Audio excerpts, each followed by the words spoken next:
Peace, peace, peace. Black motherfucking power. I'm Rebel with a cause. I'm Brother King Water I Kill. And welcome to Rebels Roundtable. Rebels Roundtable, baby. Like, share, and subscribe. We love all the family out there. We need y'all support. Y'all been supporting. Peace. We love y'all for that. Right. Yeah.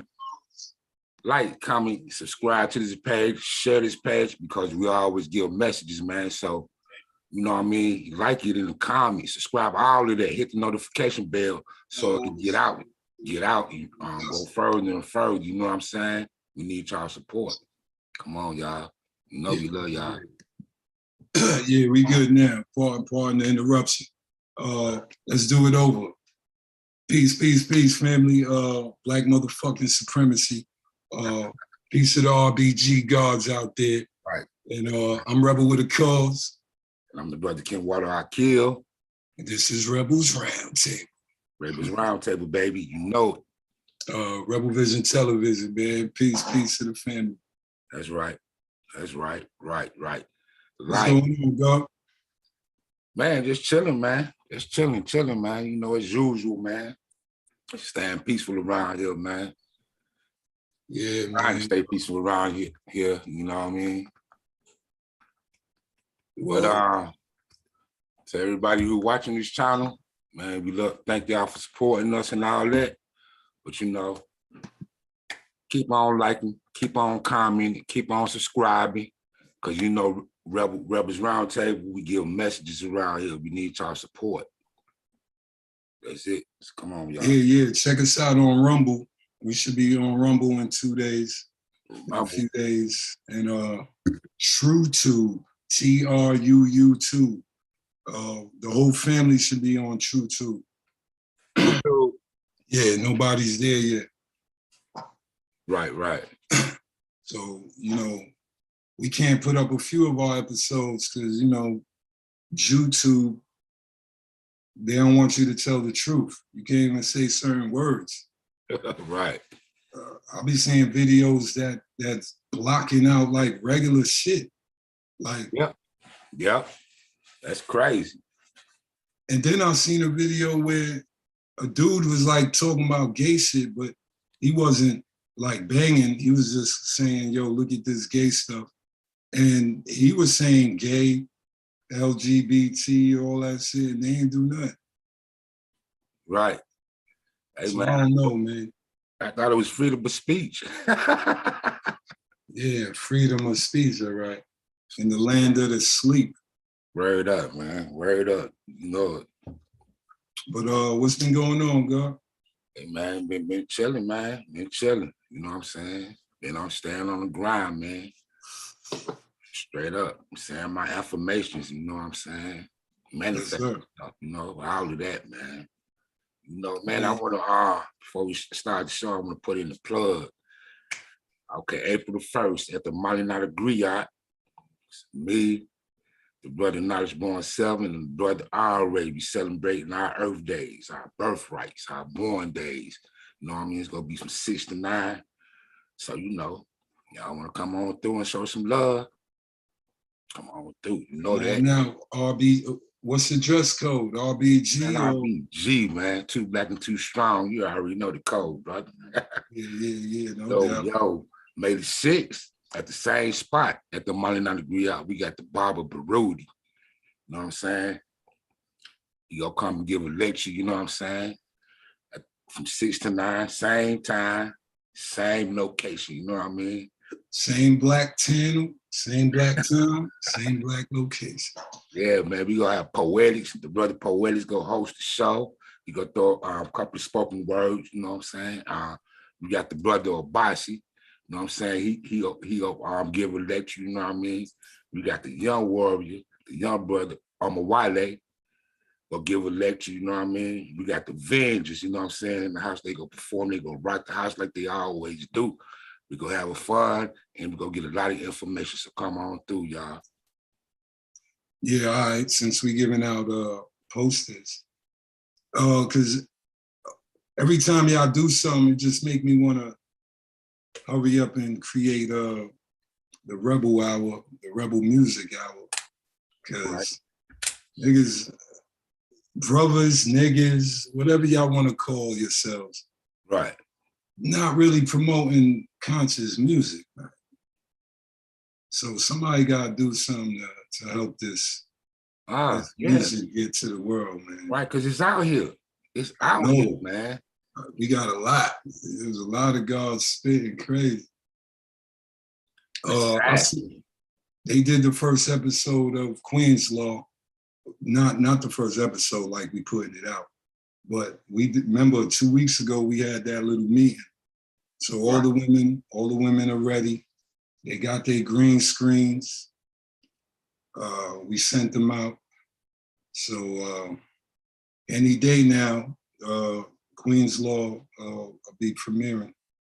Queen's Law. Everybody got their equipment now, so we good money.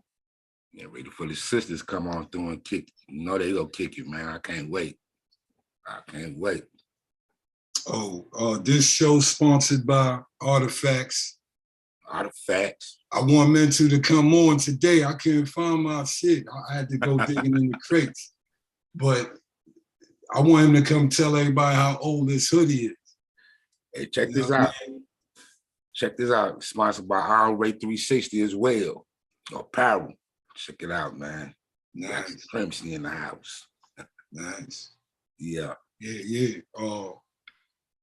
Everybody, we got a lot of guards creating a lot of, like we always say, you can replace your wardrobe easily. Right. All you gotta do is want to do it. Because all the conscious gear is in kind of normal money pattern. Right. So you could afford it. Nothing is too crazy. Right. That part. So, but what we doing tonight? Hey, man, we'll talk about self-hate again, self-hate, part 2. Brothers gonna come on and kick it, man. We go dialogue, man, like as we always do. You know what I mean? I want to bring up, because so many of our people are lost. And if you look at this economically, the Black woman is making a lot of money. Right. And, they're not even awake yet, but so we can't even ask them what they owe the community. Because the white man did the little shift. All of this power was supposed to go to the Black man after the 60s. All jokes aside, this has nothing to do with women in that fake battle on YouTube. But it's a white man's world. And he told our wives to come work with him. Right. Y'all don't see the white supremacy move in that? That's a chess move. So the women got the money. Our community isn't really fixed, right? So, and we're in America. So what gives you power in America? Money. Money. Okay, so now a man can't control his house because the wife has the money and she don't respect him.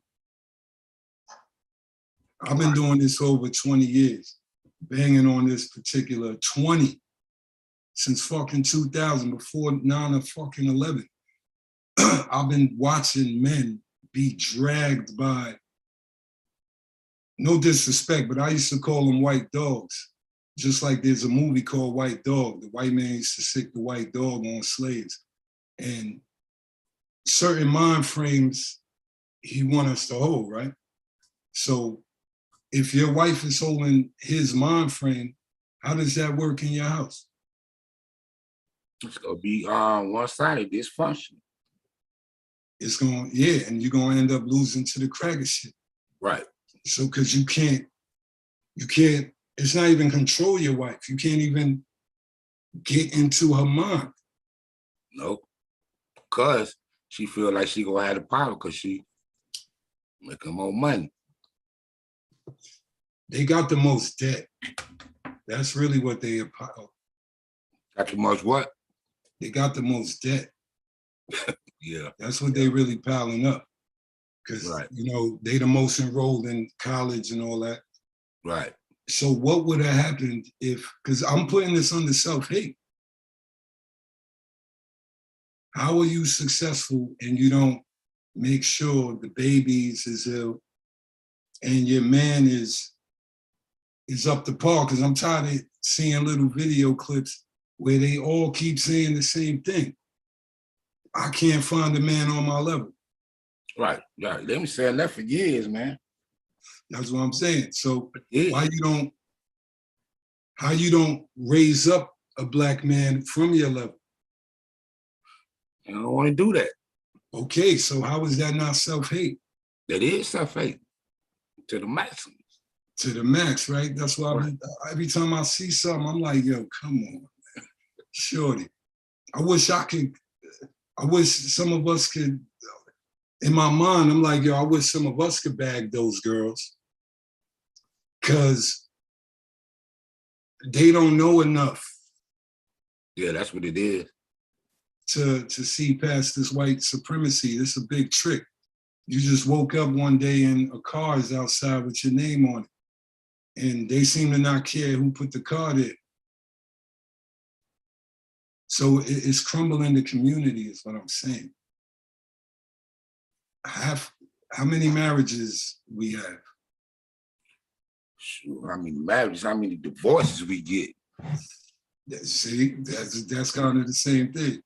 No marriages, mad divorces. And right.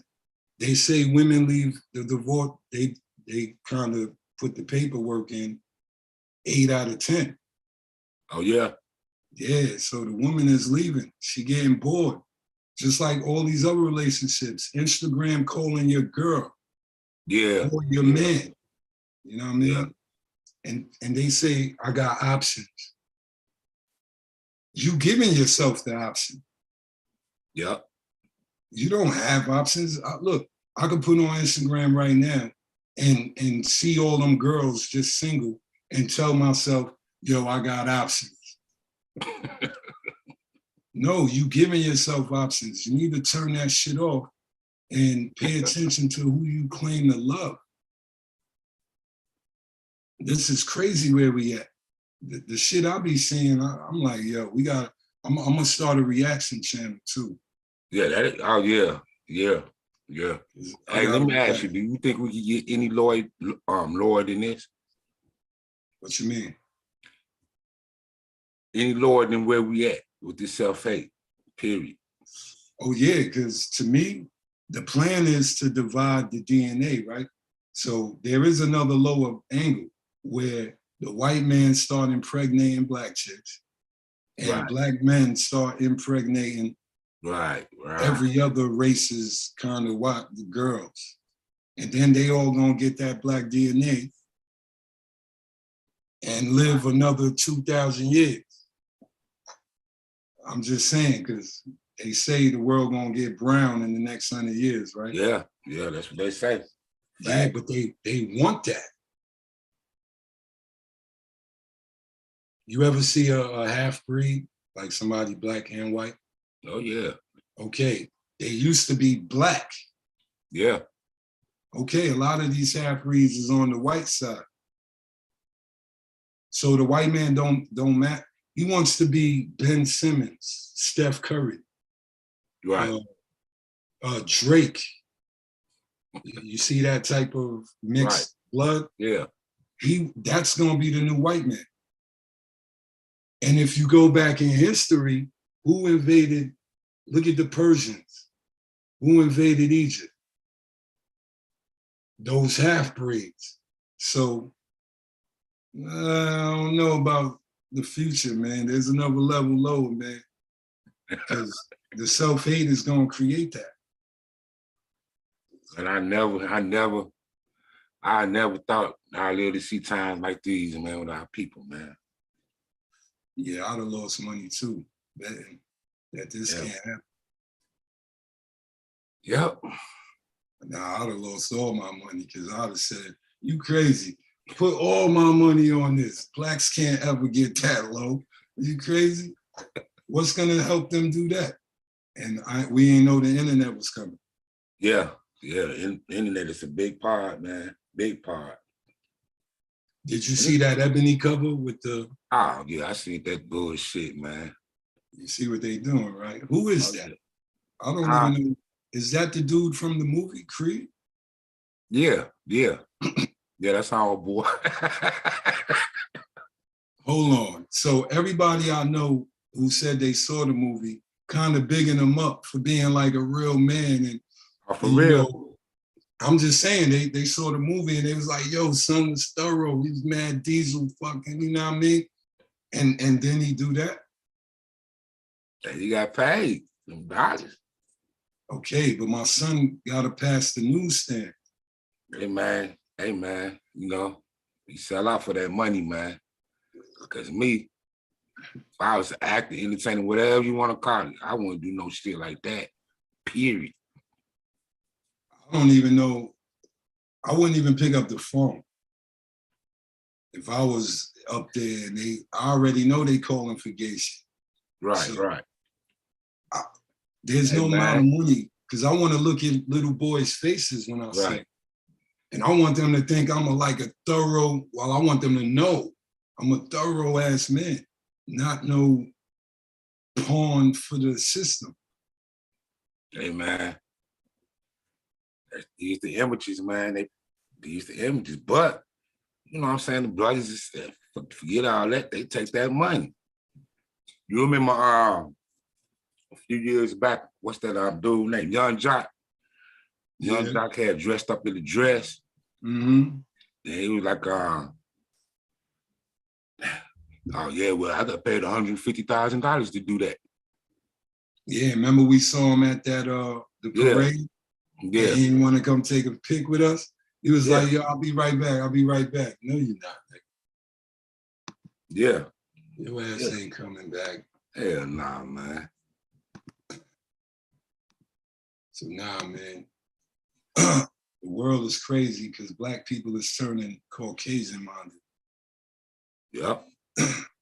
I don't see nothing else. We enjoying no rules. Yep, that's what it is. No structure, no guidelines. Hey, I guess they try to make this the new rule. What? No rule be the new rule? Right. Okay. Aleister Crowley said he met the devil, and the devil said, what he said the devil said? Do what thou wilt will be the whole of the law. So do what you want. Right, do what you want. So all jokes aside, where's Jesus at? Now, I know we above that, but the regular world was ran by addiction, the religion, a fear of God. And that kept the devil out. Right, right. So are these even Christians? How can Blacks indulge in all of this Europeanism if they had a God? Man, dude, your guess is as good as mine, man. Remember, they killed the Old Testament. Yeah, I remember. Okay, so the New Testament say it's a new covenant. Yeah. And God, Jesus died for your sins, so you don't gotta kind of care no more. Right, right. All you have to do is repent and your sins will be forgiven. And then give $500 to the people past the pork shop so he could give you a blessing. Right.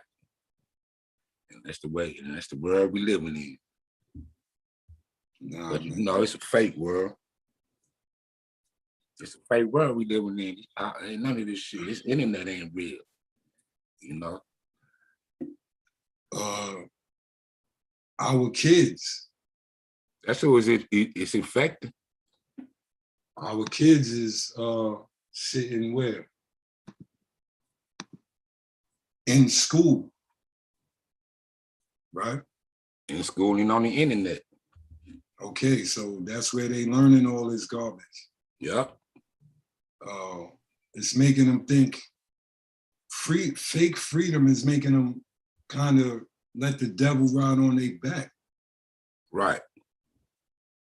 So I consider all of this self-hate because none of it's coming back to the community at all. Like there's no love. Man. Like you said, there's no look, marriages. Man, we don't even have no community, man. We don't have no community, man. Yeah, I agree with that. Black Power Banger, peace to the God. Black Power Banger, Elijah Born 7. Peace to the God. What's up, brother, man? Yeah, we don't have no community, man. Nah, we don't even know our next door neighbor, man. That's sad, man. Kids don't even come outside. They're on the internet or on their Xbox or something. Come on, man. This will be a virtual world. Okay, so the youngins is saying, it's a lot of older people, but the youngins are saying, I don't want to get married. Black girls is off. And then the young girls saying, the black boys or the young men are off. So they don't even want to get together other than fucking. Right. Because look at all these, look at what they see. Look at the images that's out here. Listen to what they listening to. So you can't blame them. No. I'm blaming them. Why you say that? You blaming the youngsters? Yes, I'm gonna blame the youngsters because you have a right hand and a left hand, right? Okay, this is what I mean by that. This is what they grow up seeing. It's like normal to them. They ain't come up in the world like me, you and I. I understand that, but everybody in the world heard the truth. Do you disagree with that? I'm saying every lost kid heard somebody tell them that's not the path. Yeah, I agree with that. I agree with that. Okay, so then they consciously said, you just an old nigga. Instagram don't tell me that, so you gotta be wrong. Right, because guess what? They don't respect us. They don't respect us, man. That's what I'm saying. So I'm a charge them only because they made the decision. There's truth still on earth, is what I'm saying. If there was no truth on earth, I could agree with your statement and say, yeah, they didn't know. But there's white movies, Puerto Rican movies, Chinese movies that show the regular zone. Hey, right? Like you said, the Puerto Ricans and all the other nationalities, they know they race first. Yeah, because they still know the white man, right, kind of be playing games with the mind frames of the world, right? And we done forgot that, yet we was the only one battling them for hundreds of years. Right, hell yeah, hell yeah. I would have to go with Ken Wardo with that one. The reason why I say that is, I had a conversation with another brother, and he was blaming the youngsters. So let's talk about the adults. The adults know, right? But name one black community where the adults own houses that we could go and see 5 RBG flags in a row on the houses. You brought that up not too long ago. You're right. So as adults, we not laying a foundation of even setting up a platform or setting up a stage for them to get on and rock it. Okay, so all of y'all been, conscious for years, right? Right. How did we lose our presence? You got, man, we've been warred upon, man. We've been warred upon. You know, they ain't, look, right? I mean, I brought it up time and time again. Crack ripped the ass, lining out all of our communities, man. You know, that shit, and with crack came automatics and semi-automatics that was dumped in our neighborhoods to kill each other, man. That did a whole lot to us, man. And we haven't recovered from that yet. But what happened? It's all systematic, brother. But what happened after the crack era? Didn't we have the 90s surge? Yeah, but we never, but we never really truly as a people, we never recovered from that damage, man. Cause you look at all the mothers that was on that crack. You know, now it's a whole lot of drug babies that was born with drugs in their system. You know what I mean? Now they growing up. That's effective, man. I think we I think we always drive through the stop sign on these topics. And what I mean by drive through the stop sign, shit, we have to unpack that stuff. Like when we got hit with loaded weapons like that, like Ken Wardo said, crack. Let's just take the trauma alone that hit the black family. Let's take, okay, all of those other races that was named, yeah, they done faced adversity. All of them, everybody done faced adversity in North America or around the world, but more so here. But who constantly is warred upon to make sure we don't know ourselves? Because it's like Bangin brought up with the RBG flags. Okay. We suffer from such an identity crisis that we got to argue about the flag. So if the Puerto Ricans put 5 Puerto Rican flags up, guess what they do? They all recognize that. We gonna argue because, okay, let's say we got the Moors, and they some of the Moors can fly under the RBG flag. First thing they gonna say, we ain't black. Is this black? See, another schism in what we are. And then it spawned off into arguments, and we got a debate about what black. We don't have time for that. No other race. The Asians say, "I'm not Chinese. I'm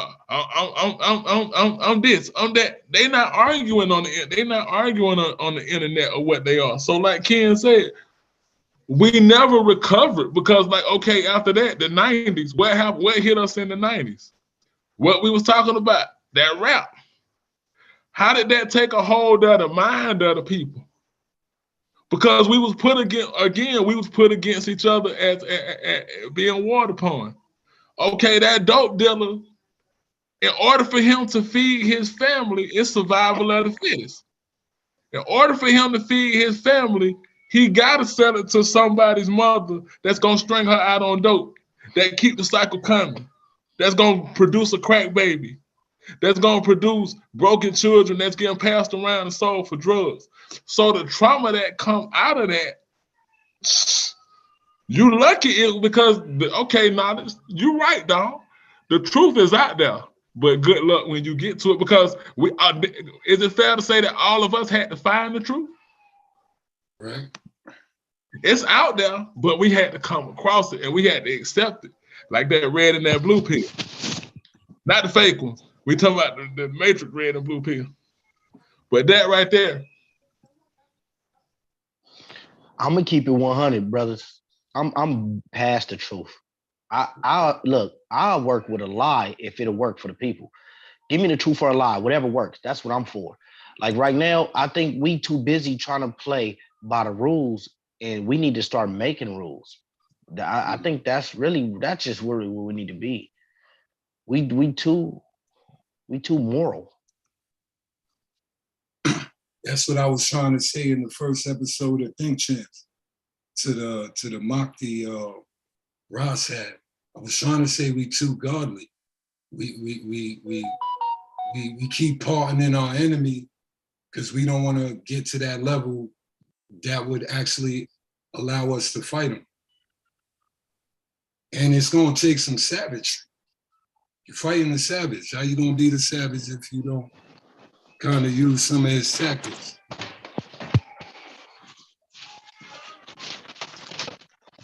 Like this show, any show that we got, not even this show, isn't it an attempt of reverse engineering?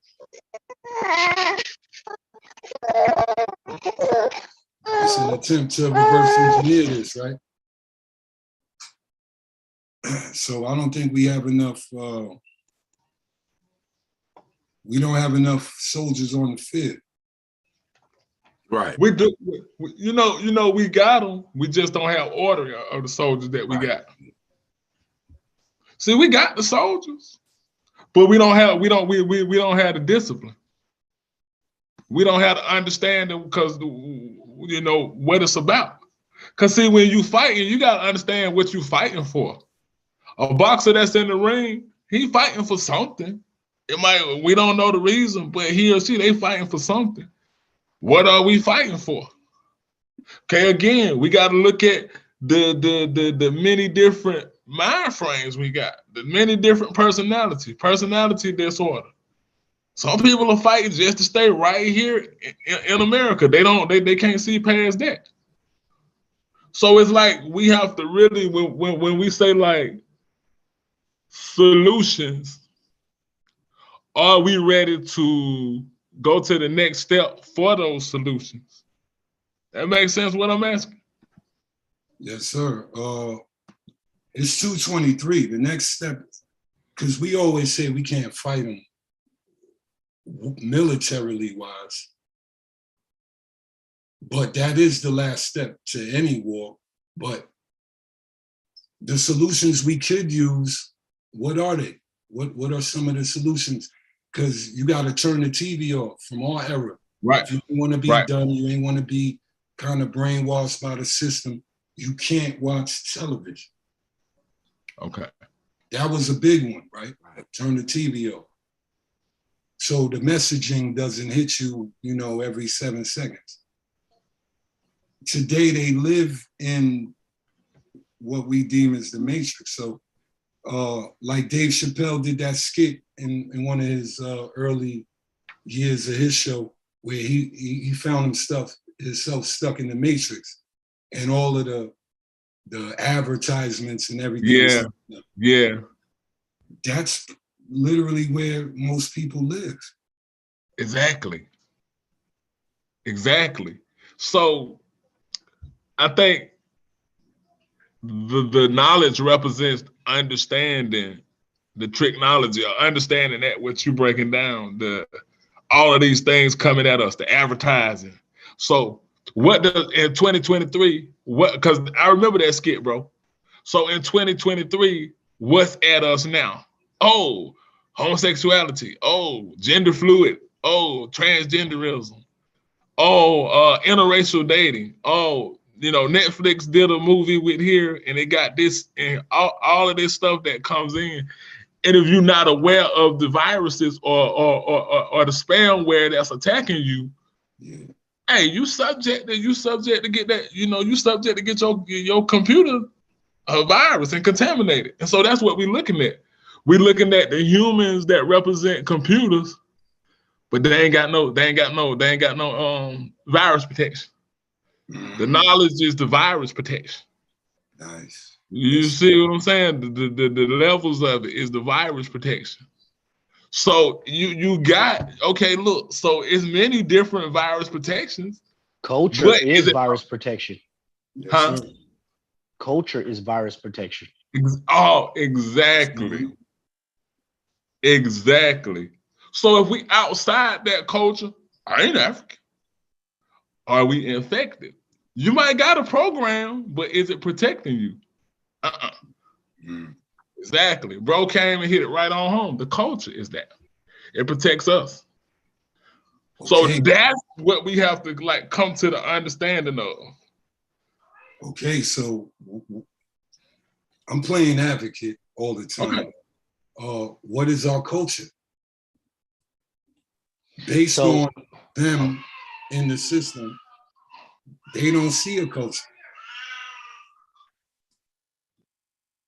So when it come to that, a lot of us, like Amos and Wilson said, culture don't remain at year one. Cultures evolve. And the thing is with us, what we are now, culture is what we create. Culture is what we do. It's not despite what was done yesterday, it's what we do now. You know what I mean? And it's the things that we lock down. And if it's gonna start with this group just right here on this podcast, start with this group on this podcast. But it also has to entail business got to be intertwined in it. Because if we can't hire the next generation, then you know what I mean, we not feeding it. So our culture has to be psychological warfare and economic warfare. If that's not at the forefront of whatever culture we decide to do, we're not talking about living. I agree. Okay, so how do we administer? Because we don't do we talking self-hate, but we could throw up a few remedies in there. This ain't the remedy show though, but that's the next one where we just break down remedy. How do we do that?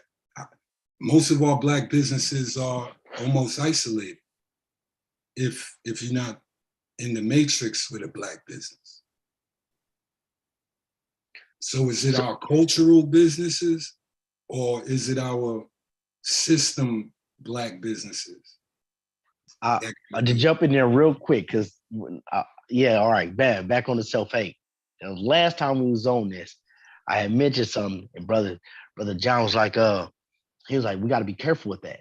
And I was running it through my mind, because knowing what kind of brother he is, how logical he is. And so let me clarify on that. Yes, in certain jobs that we take on, we have to be careful of being too efficient, because there's a lot of jobs that this system will give you to help you destroy us. When I was speaking on jobs and us being efficient, that goes back to us becoming the best self that we can be inside of our community, even if it was just sweeping the floor. Because a lot of us want to start things and we don't want to start small. We want everything to start big. You know what I mean? And that's basically where I was going with it. That sometimes, a lot of times, or all the times, it's going to start small and it got to grow. But we have to get back to the point to where when we put our name on it, that is you. That's your name. That's you putting on it. You know what I mean? It ain't for me to love it. It's for you to love it first. You know what I mean? So I think if we could just start with self, everybody start with self. No, I hear that.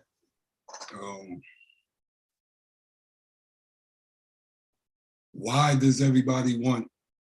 How did we get this poison? It's like everybody want to be a millionaire, yet they don't come from millionaires, right? So then you bypass the growth into becoming one. So you almost trip yourself up. It's almost a falling on your sword. The way you described it as poison. Go ahead. No, I'm just saying you're falling on your sword. It's almost like the way you're creating your zone can't work with that type of mind frame, trying to skip the line.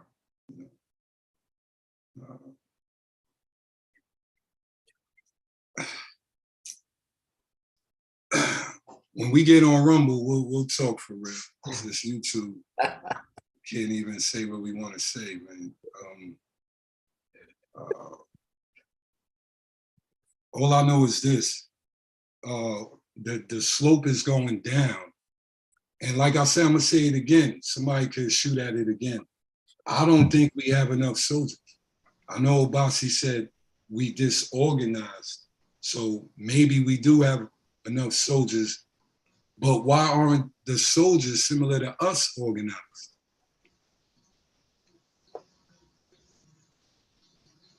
Again, I'm gonna say, do we really understand, the assignment in a sense? You know what I'm saying? Meaning like, because I always said like, we have to learn how to, so when we talk about building, we'll say building this. We have to learn we got to master self. We got to deal with self first. So you have to understand I think we all have to understand each other, where we are on the chessboard and what position that we play. And I think everybody, okay, like what made the Chicago Bulls effective is everybody knew their role. What made the Golden State Warriors, everybody knew their role. Dennis Rodman wasn't trying to be a pull-up 3-point shooter. He understood he had to do the dirty work, stand down there and get them boards, agitate some people. So I say that to say, and I use those analogies because we have to understand our role. I think everybody's always trying to delegate to other soldiers how it should be. Instead of everybody perfecting their way, they say, okay, look, I got the playground built over here. Okay, why don't you work on this right here? And instead of everybody trying to assign to this, okay, well, I think it should be like this. If a person is proved, because I do believe we have to also like vet people.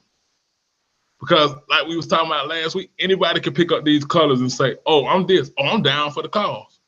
Oh, I know this. I'm a revolutionary. Oh, I know about Matula Shakur. Oh, I know about this. But they don't really understand what come with this. So we screen those names, and I just feel like we have to pay homage and really understand. I think like right now, it's like the old school saying is, it's too many chiefs and not enough Indians. So everybody is these leaders and everybody are these influencers. But why we ain't moving the boat in a sense? Or why we ain't moving the vehicle in a sense? Like you say, we're not organized. So it's gonna come all the way back to that, Waldo. It's gonna come back to us getting organized, us building relationships with each other. Because things are built off of trust. When people are going to get jobs, however we feel about that company has to trust those employees to say, okay, I'm gonna bring you on. So we don't trust each other. The moment something starts happening, we get shaky and we break down and boom, there we go. Start another group. This is how the Panthers, this is how all of these Panthers form. They multiplied like wet gremlins because they didn't like what somebody else was doing.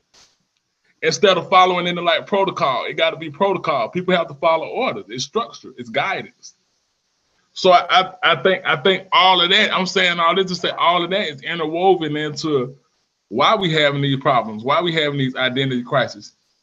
It's like, okay, Bangin know exactly what he good at. I feel like I know exactly where he's good at. I know what you great at, Watto. I know what knowledge, and I know what I bring. So I'm not gonna try to step over and tell Bangin how to do his job.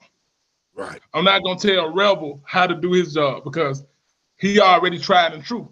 That comes to trust. I'm not gonna tell Knowledge how to bring his. He's showing me. And that's how, because that's all this matrix is. That's how this well-oiled machine, like I bring up the Tavistock all the time. The Tavistock know where it play. The Club of Rome, they know where they play. All of these different, and they all connected into this beast. They're not fighting and saying this. Most people don't even understand the Club of Rome and what they play. So I think also we don't understand our enemy enough. I think we kind of take them lightly. I think we just take them too lightly. I think we can just play around, fuck around. We ain't organized. And these creatures are organized 24/7, 365. They never out of sync. Right. So getting a little bit realistic. That's why I say understanding the forefathers that was in this. So that's how I look at it.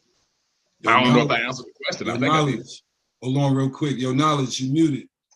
I think what's going on? Yeah. Peace, Carl. Yeah, you good now, Knowledge, if you wanted to say something. Oh, yeah, I was unmuted because I got some people here in the background. Oh, I thought you wanted to say something. No.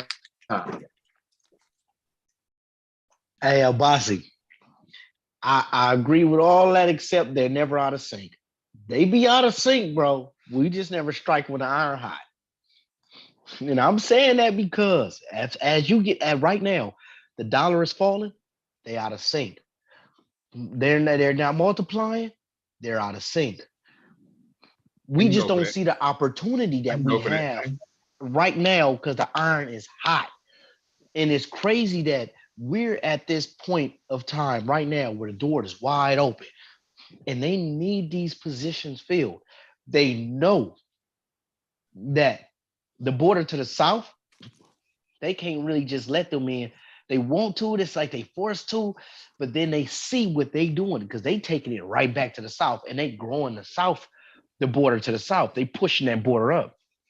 They losing ground, so they know that they can't go that way.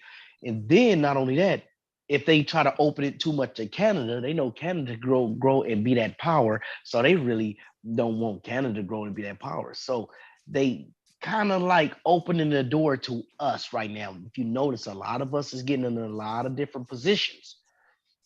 You know what I mean? But they still trying to suppress the masses.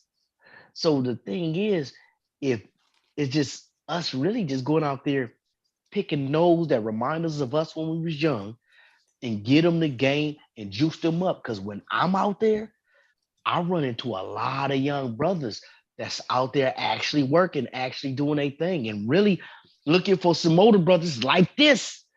They looking for this. I just need to know where to guide them because I could go out there and find them all day. Right. Just tell me where it's at. So that's one of the main things. We going to need a spot where we be. When they pull up, we are here. Like, damn, they over there hitting the weights. They over there reading books. They over there doing something. We need a conscious house. Conscious I house. agree. I agree with you on that one, bro. But we not standing up, man. We laying down. How many sidebar? How many new eras are there? Does anybody know? It's I think 16. hey, I know it's probably at least about 9 to 10 in the high road. Yeah, I want to say 16 was the last number I heard. Yeah.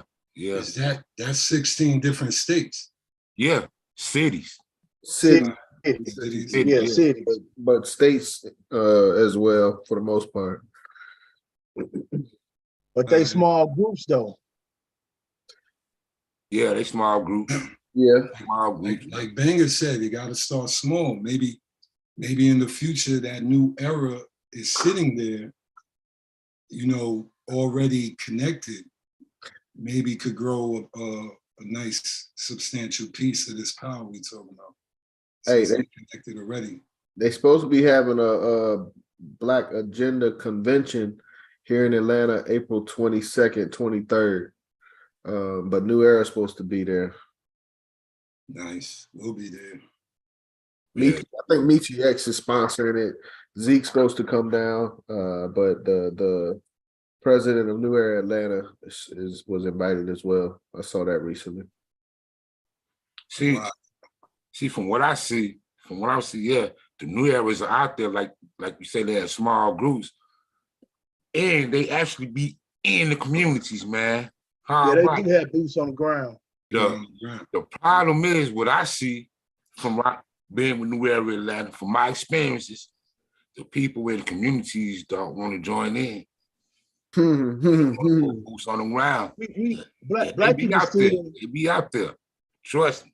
Yeah, they be out there. They got boots on the ground. Black people still attracted to fancy trinkets, man. If it ain't looking like all glammed up, they sit back and watch till we get glammed up. Then they join the bandwagon unless something happen, and then they join the bandwagon in. That's exactly. So what we have to do is disassemble the bandwagon.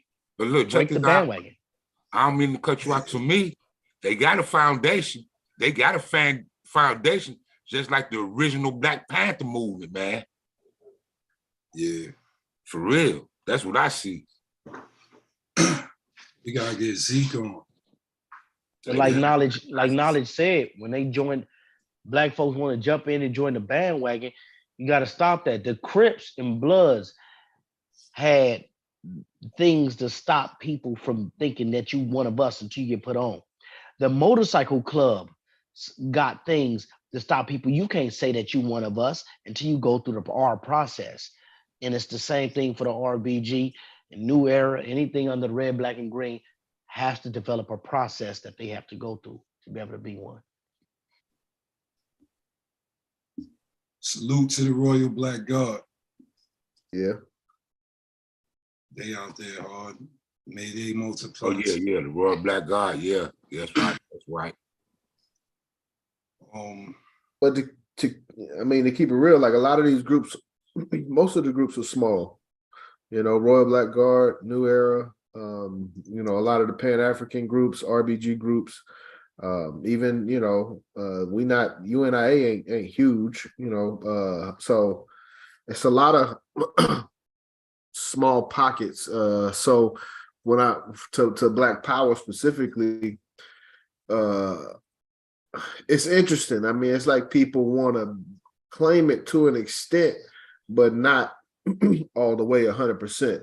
You know, like Kenwardo said, you know, I've been there as well for years. You know, just in the community doing the work. You know, and trying to get people involved in the work under the banner, the Red, Black, and Green, under New Era, under different groups. And people want to talk about it on social media and claim what they're doing and what they represent. But when it actually comes to their face, you know, everything else is going on in the world, you know, and they don't have time or whatever to support. So, you know, that's my thing is we gotta be a real people, you know, like we used to be, you know, when we used to say word is bond, you know, like we don't have that connection anymore, you know, like we just say shit that don't really have any value or meaning. And it wasn't always like this, you know. So when you said something, when you claimed something, you know, even back in the day, if you were perpetrating, it was something that you really wanted to be. You know what I'm saying? It was something that you really respected, you know. But nowadays it's clout chasing. You know what I'm saying? Yeah. People just saying they do this and do that because it's attractive, you know, at the moment. But you know, when it comes to the real work, that's when everybody kind of drop off. Is that because the enemy is paying most of us? Talking about Black people, the enemy is actually paying most of us. Yeah, like Al Sharpton, sell out. The regular Black guy down the block. Yeah, that's real. Yeah. You really wanna rep if you might lose your job? Yeah. Look, we have to lose to win. Right.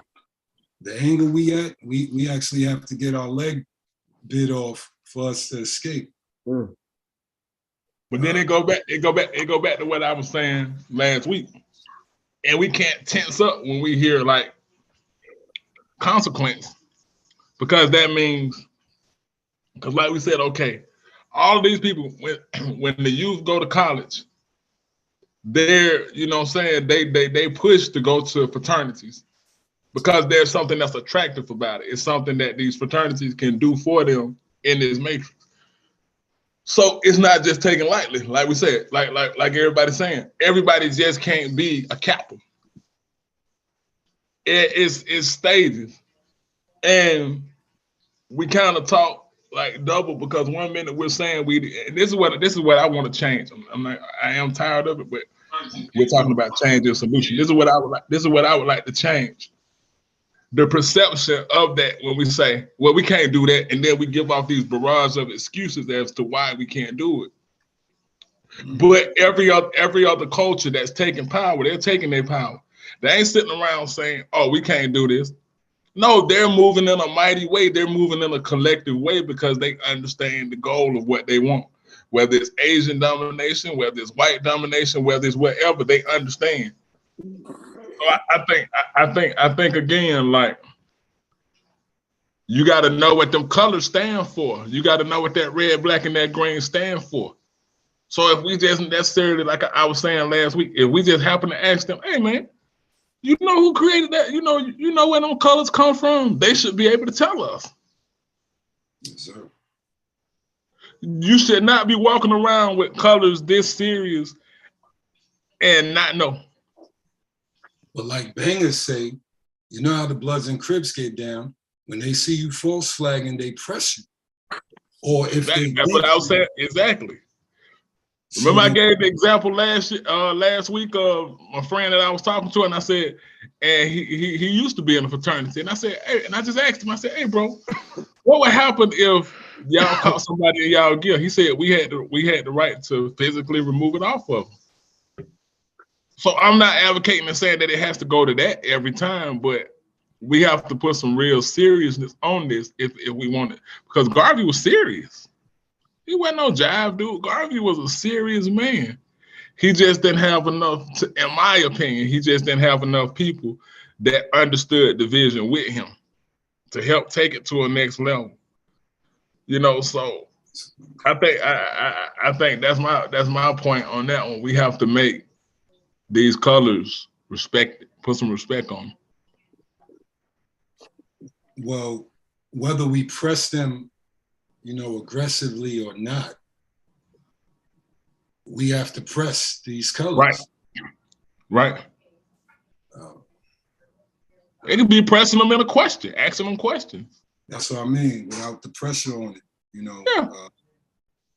Like that guy that was in the event not too long ago, we don't gotta name no names, but I thought y'all said there was a guy who might have not should have been there because of certain things they were doing. And to me, I don't know why he didn't get escorted out. You know, so we really gotta put our foot down on this one. There's a lot of fake costumes. Exactly. Well, I'm gonna tell you this. We was gonna escort him out, but it kind of flipped a little bit. And the way he presented himself during that time, he didn't seem how he would, I guess, how he was in the past.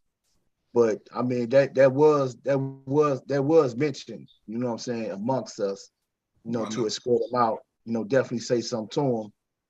But I like what he did, knowing he felt the vibration, he felt our energy. He came in and he left, right? He left back out. He didn't stay long at all. So as long, I believe too, though, we can't force everything, but we can definitely give them that Ice Cube look, give them that vibration, where they'll know, like, yo, let me go and leave. I'm not wanted. And you know, just as well as he came, he left too. So, and he didn't do nothing wrong. He didn't say nothing. He wasn't disrespectful or nothing. That I think he even purchased some from a couple of vendors out there too. So once he did that, he went on. He left. You know what I'm saying? Bought something from me.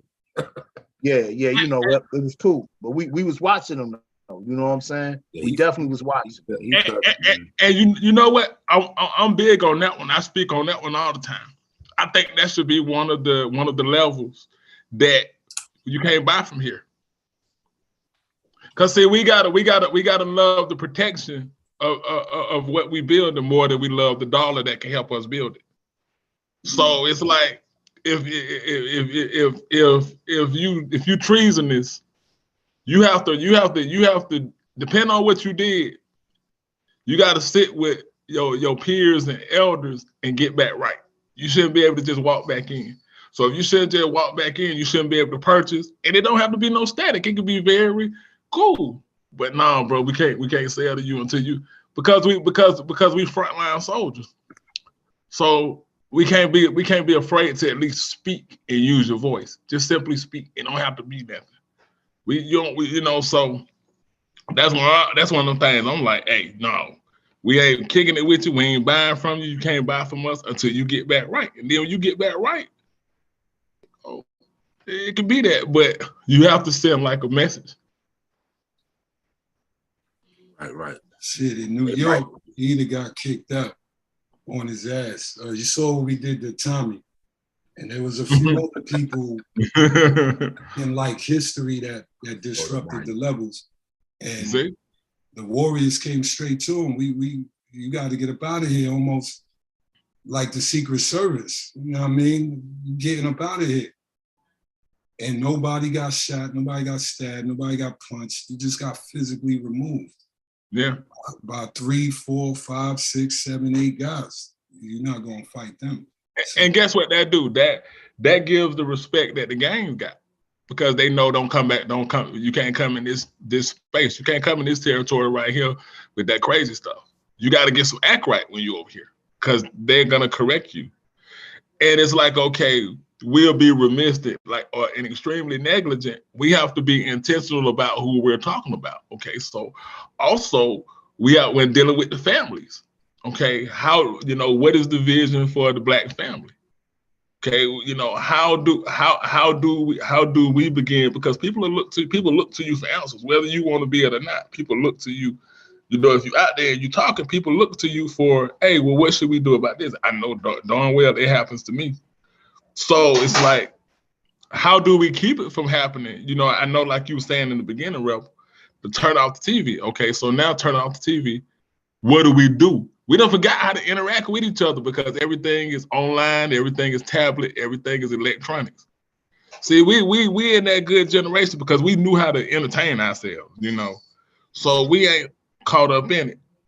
And we have to be about, okay, like we were saying when we was doing our IG, how should the Black household go? So then again, we start to have these type of programs, or we start to have at least spaces where people can come. It should be comfort zones where brothers can come and just, speak their piece. Hey, bro, I'm going through this. It should be comfort zones where children are. And that'd be our backyards. You see? Exactly. So these are just a little bit things because and I'm sure Bangin' gonna add on to it. Let me look. Hey. You have a prepaid call from. Hey, I want to give a shout out to the people on this feed, man. The brother Shaka San Kofa. Yo, Street Outlaw Soldiers, real thorough, brother. Check out his show on Facebook, man. Salute. Yeah, Rihanna Waters. Peace. Peace, goddess. Yeah. Give a shout out to the brother Shabaka. Okay. Give a shout out to Lee Clinton. I want to give a shout out to our guy, Mike Chambers. Mike Chambers in the house. Hey, Chambers. Everyone on this feed, man, just like and share this video and hit that notification bell so this video can get out. Thank y'all. Thank y'all for being on the feed. And I see somebody named What? What? Yeah, I see that. What? They put in Conscious House, I'm in. Hey. So, salute to What? Yeah. And Mike Chambers said, isn't that? Yeah, Mike Chambers said, Javier had the biggest movement with millions of real followers. Yeah. Nice. I can agree with that. Through my research, I can agree with that. Yeah, me too. Because Malcolm had disloyal followers, King had disloyal followers, Khaled had disloyal followers. Yeah, I can agree to that. That's right. Speaking of self-hate, let's get back to that. Do y'all consider? Hey, before we go back, that question brother Lee put in there, Lee Clinton. Oh yeah. I see it. That's a good question. That's a good question. That's what I was about to ask. Okay. Speaking of self-hate, what y'all think about the FBA and the divisional approach to reparations? Aren't we kind of losing the fight, dividing the levels by saying, yo, you're not really Black, you wasn't a slave in America, get out of here. That's what it sounds like to me. I agree, man. That's what it sounds like to me too, man. And the white man gotta be laughing. He like, yeah, I thought I was gonna have to pay 82 trillion. Now I'm gonna just have to pay 4 trillion. Hell yeah. The foundational Black Americans. All right. I really don't like the approach. Me and Obasi, we spoke on this topic. I will say this. Whatever he doing, to me, as I look at it, and I took a very unbiased opinion, and I did a lot of research. I talked to Obasi, I talked to some other brothers, some Moors, some Bays. And the situation is coming as powerful. It's coming dealing with power and being selfish. All in one. That's selfish. I like that. I don't like their colors. It's not even about their colors. I am an FBA. I was just Probably joking. most of y'all, but how my Haitian friend right here, how he not getting reparations? And see, and I think that's what we really got to look at as the poison in the cookie, is that it excluding people. So again, we back to another schism and another divide. Because like you said, now your Haitian friend right there who go through the same thing, because all of this is denial. Self-hate is denial. That did happen. Where's that? You know, it's always because you're trying to block it out of your memory. You don't want to look at it. That's why they want to be Indians with long hair, pretty hair. Because you know, yeah, me and brother Knowledge was talking, and it was some information that he was getting from somebody. And it is the verbiage, and it is the way that it's not even the fact of their. I agree with Ken. I don't like their colors, but it ain't even the fact of their colors. It ain't even the fact of their rhetoric so much. It is, but it is the description. The cat was like, Africans got nappy hair. It's always something negative. It's always something. Africans don't like us. Africans are ugly. Africans are to build up where you want to stay right here. And if you want to stay here, just say that. So the self-hate and it divides. And whenever they come, just notice their energy. I know Banging definitely know their energy. Their energy is very aggressive just toward Africa. Notice all of the notice, and if I'm wrong, somebody will check me. Hey, you know how I always say I'm around, but I ain't hard to find. So if I'm wrong, anybody can challenge me. But if we look at all of the ones that deny everything we got, getting everybody to just deny Africa. That's all it is. When you listen to that Dan Calloway, deny Africa. When you listen to everybody, deny. Now you got some ones in there that say, hey, I don't agree fully like that. You got some more that be like, I respect Africa. Those are the ones that I can deal with. But everybody that's like, we're not this. Come on, man. We don't have that. That is self-hate. That's denying yourself. That's denying your Africanness.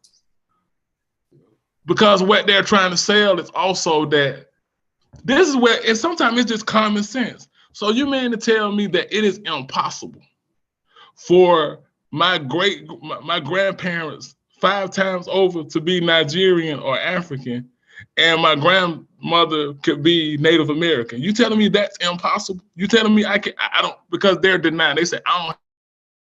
Yeah. They say I have 0 African in me. That's just. I'm gonna tell you what's gonna happen. If anything, if he gets anything as far as dealing with money from that particular municipality or whatever he get money from, it's gonna be a separation on every level. And then if it's separate on every level, that means everyone's gonna have to form their own group or form some type of tribe and initiate their own reparations. That means the steps he's going through, like going to court or just dealing with certain political people.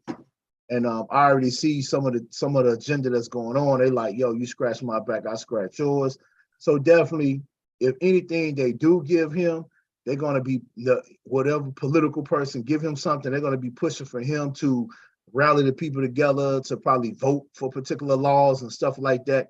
And he has that type of character to do that. Yeah. Yeah. So go back to what we were saying in the start of it. What is the virus protection that we spoke about? Banger said what the virus protection was. Culture. Our culture. So if we split up like this, and this is true what y'all dropping, what is the protection? Because we want to be this, and we saying this, we are without our culture. And you vulnerable, you're gonna get got. And that's what these pimps, these put it in my pockets. That's what they doing. They set a pie in the sky.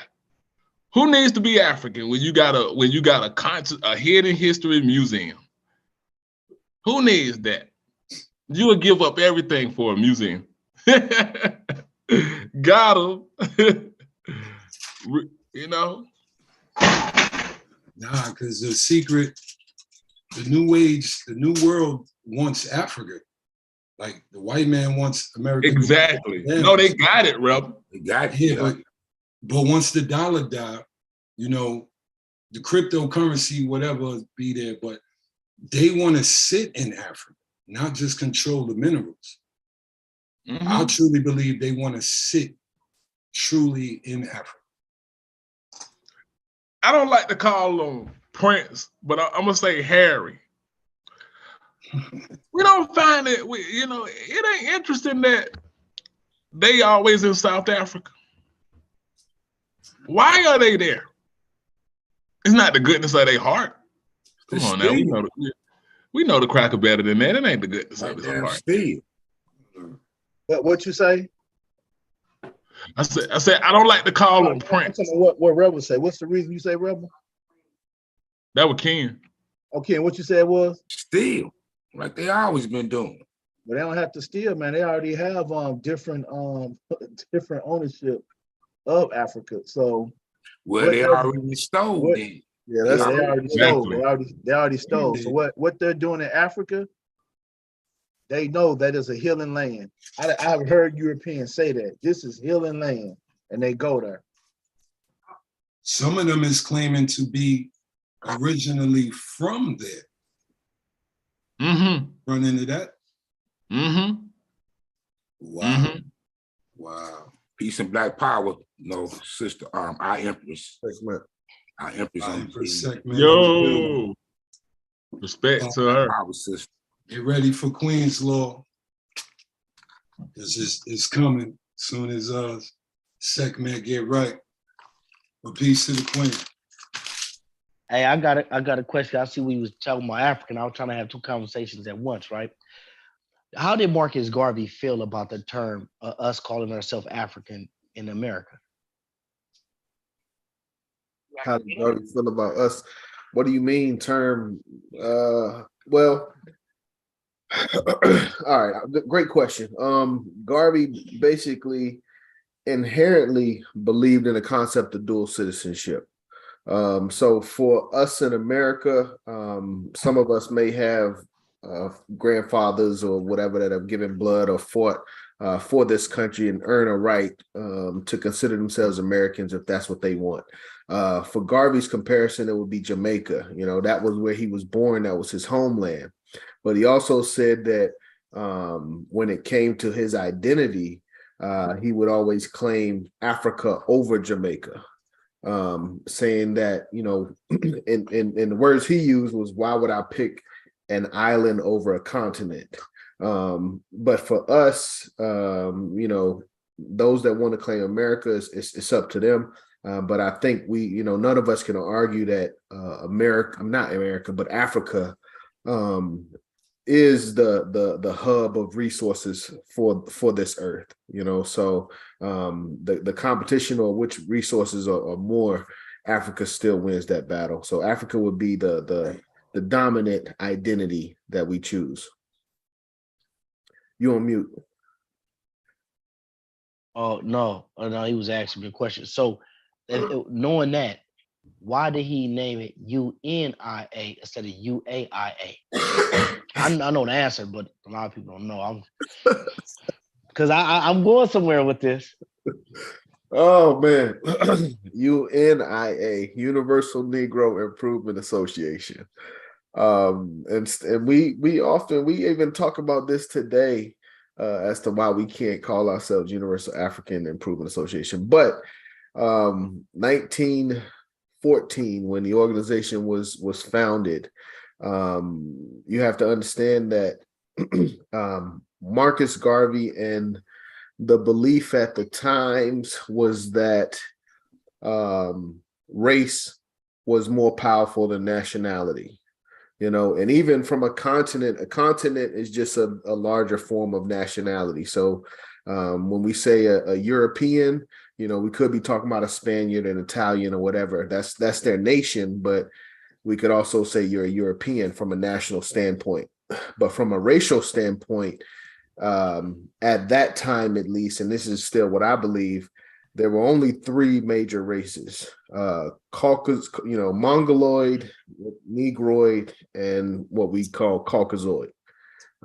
So this was a way of uniting all of our people throughout the world that contain what he called Negro blood.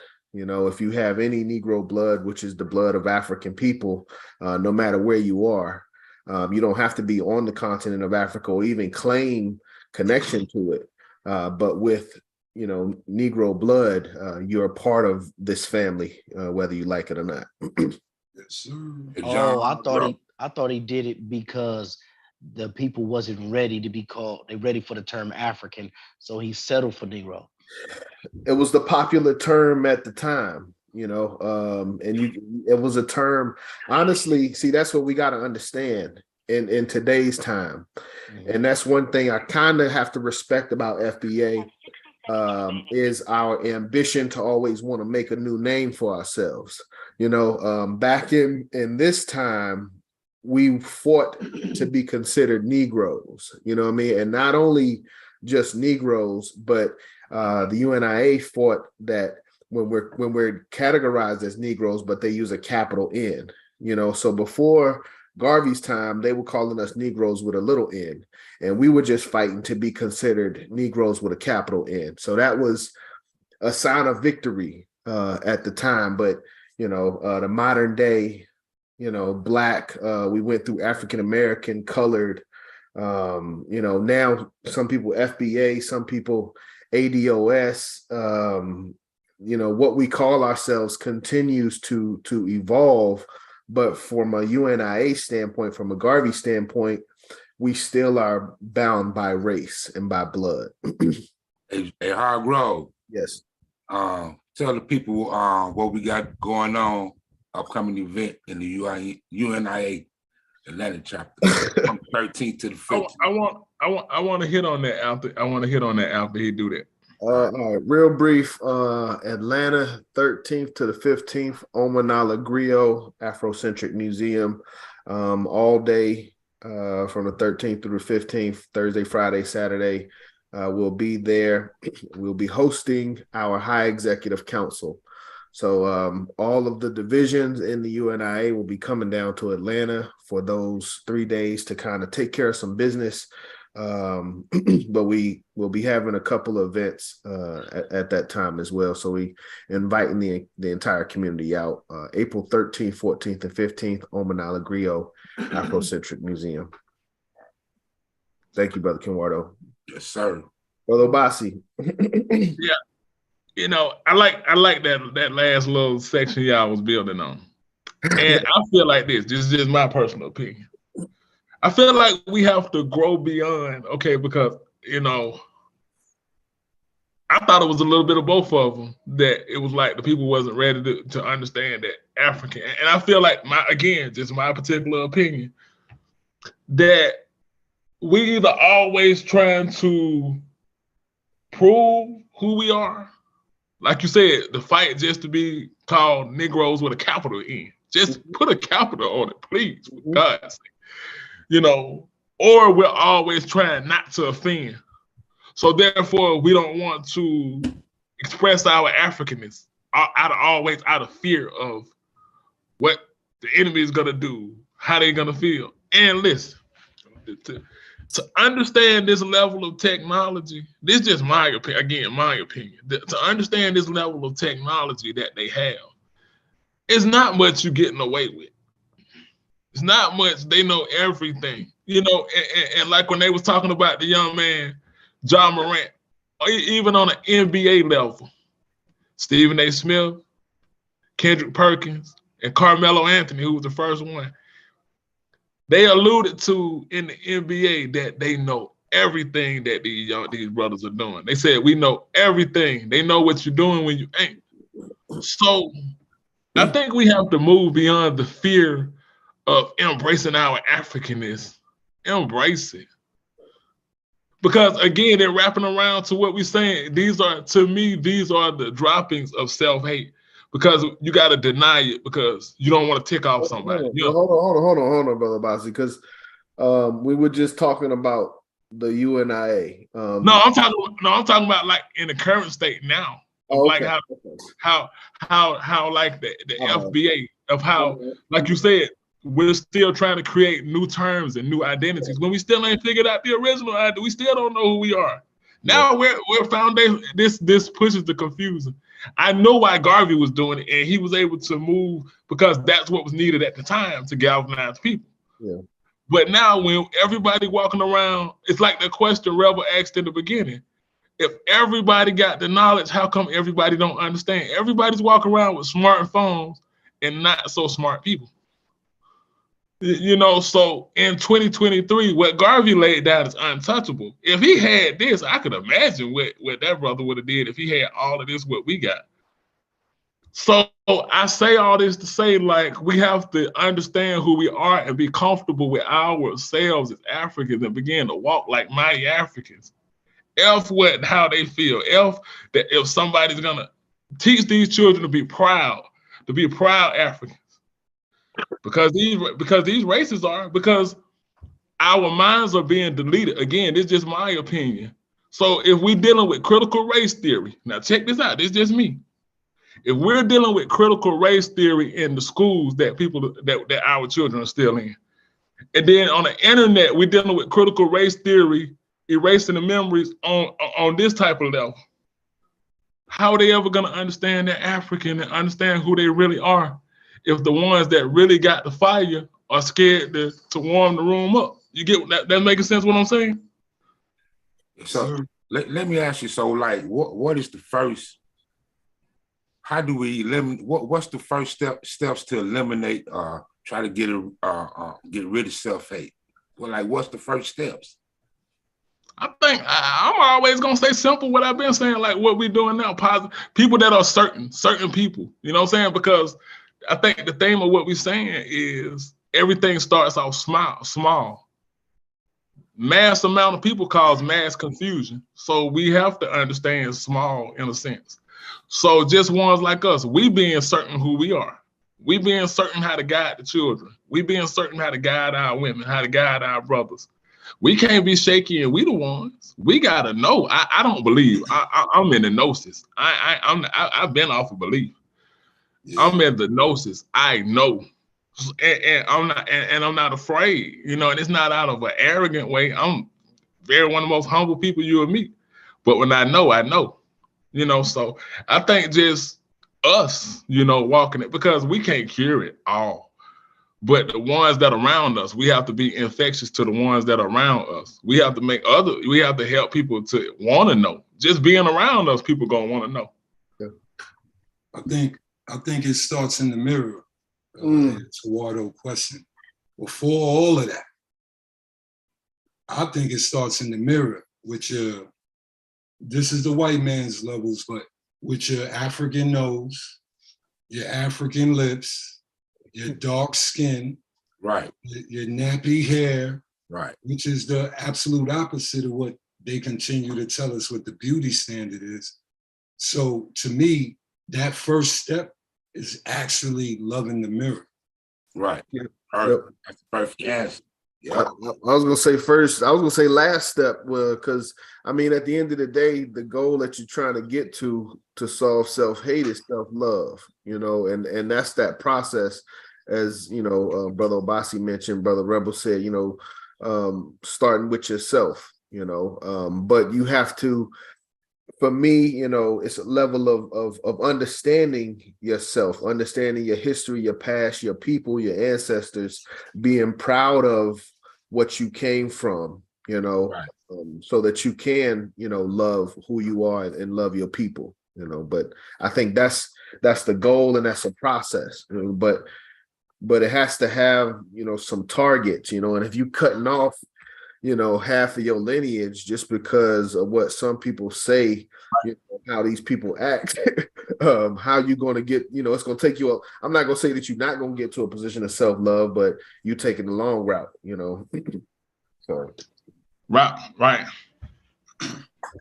we are African and indigenous. A lot of us gotta have indigenous American blood, but all of us have to have African blood. Is that correct? That's correct. Yeah. So the big divide, like from history, I thought we all knew, you know, your grandmother would say you got Indian in your blood, whatever, or family, whatever that was. But my point is, didn't that instill in us that some of us, or, you know, a little bit of us had American blood as far as the Indian, and we already knew we came from Africa. Right. All right, but hold on. Let me ask a question. Are we saying that even the natives, are we saying that they are not early Africans, or were they a separate people that evolved in this land and mixed with the Africans, or were they just early Africans that got here first? Yeah, well, the white story acts like they're a separate entity. Yeah. Although you can't have melanin, they must have came from Africa way exactly. Back. Right. That's the root when it comes to FBA. You know, at the end of the day, you go back far enough, you know, you got to come from Africa. Either humanity started or started in Africa, and pretty sure it started in Africa. Yo, you all know what's bug? So let me ask you guys a question. It's the root. Before the question, let me just throw this in there real quick. Before the question, if you go to the anthropologists and the real high-level crackers, they even claim they from Africa. Shit, I go to Dr. Ben, you know what I'm saying? So he said the mountains of the moon or something like that in Africa. So I'm rocking with it. Question. What do you guys think about the people who say they're not African in America and say America is actually Africa? That's what I say too. Hold on. That's two different things, man. They say America is actually Africa. They also say that they are not African. They are American. I think broke off. I think that's man. I think that's them. I think those are those Camp Lejeune babies that be on those commercials. You know how they be talking about them, or them little lead chip babies. I think those are the ones that's been eating on those lead chips. Amen. People ashamed to be themselves, but point blank, they not proud to be who they are. Period. But a question. Go ahead, brother. No, go ahead, man. Finish your thing. No, go ahead. A question. No, I just wanted to add a question before we forgot. You know, something Rebel said a couple of minutes ago where he said, "Didn't you know our grandmother?" And that's one of the talking points. You know, and that's what me and Noddles was talking about. He said, "Didn't our grandparents tell us we had Indian in our blood?" And notice that's one of their talking points. So to me, I'm gonna ask the question of what was the context in which we claimed that we were Indian. Now with me, this just again my opinion of what I witnessed. It was always, oh, I got good hair. That means I got Indian in my blood. It was always something of nobody ever said I got good hair. That's that African in me.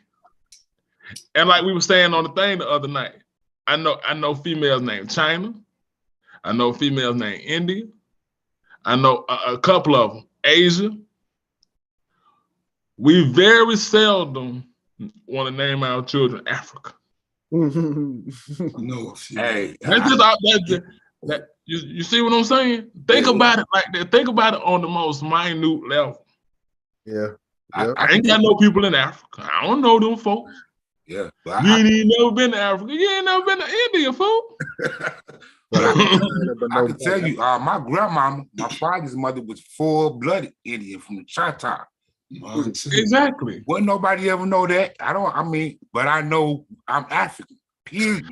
My great grandmother. This is why I think this argument is so ridiculous. Because if I were to show a picture of my grandparents, you could tell my great grandfather was African, and you could tell my great grandmother was a Native American. In a picture, just you can see it. That's why I think we have. It's like we are the either or game. Because like we said, that's the whole damn problem. It's an either or. Yeah.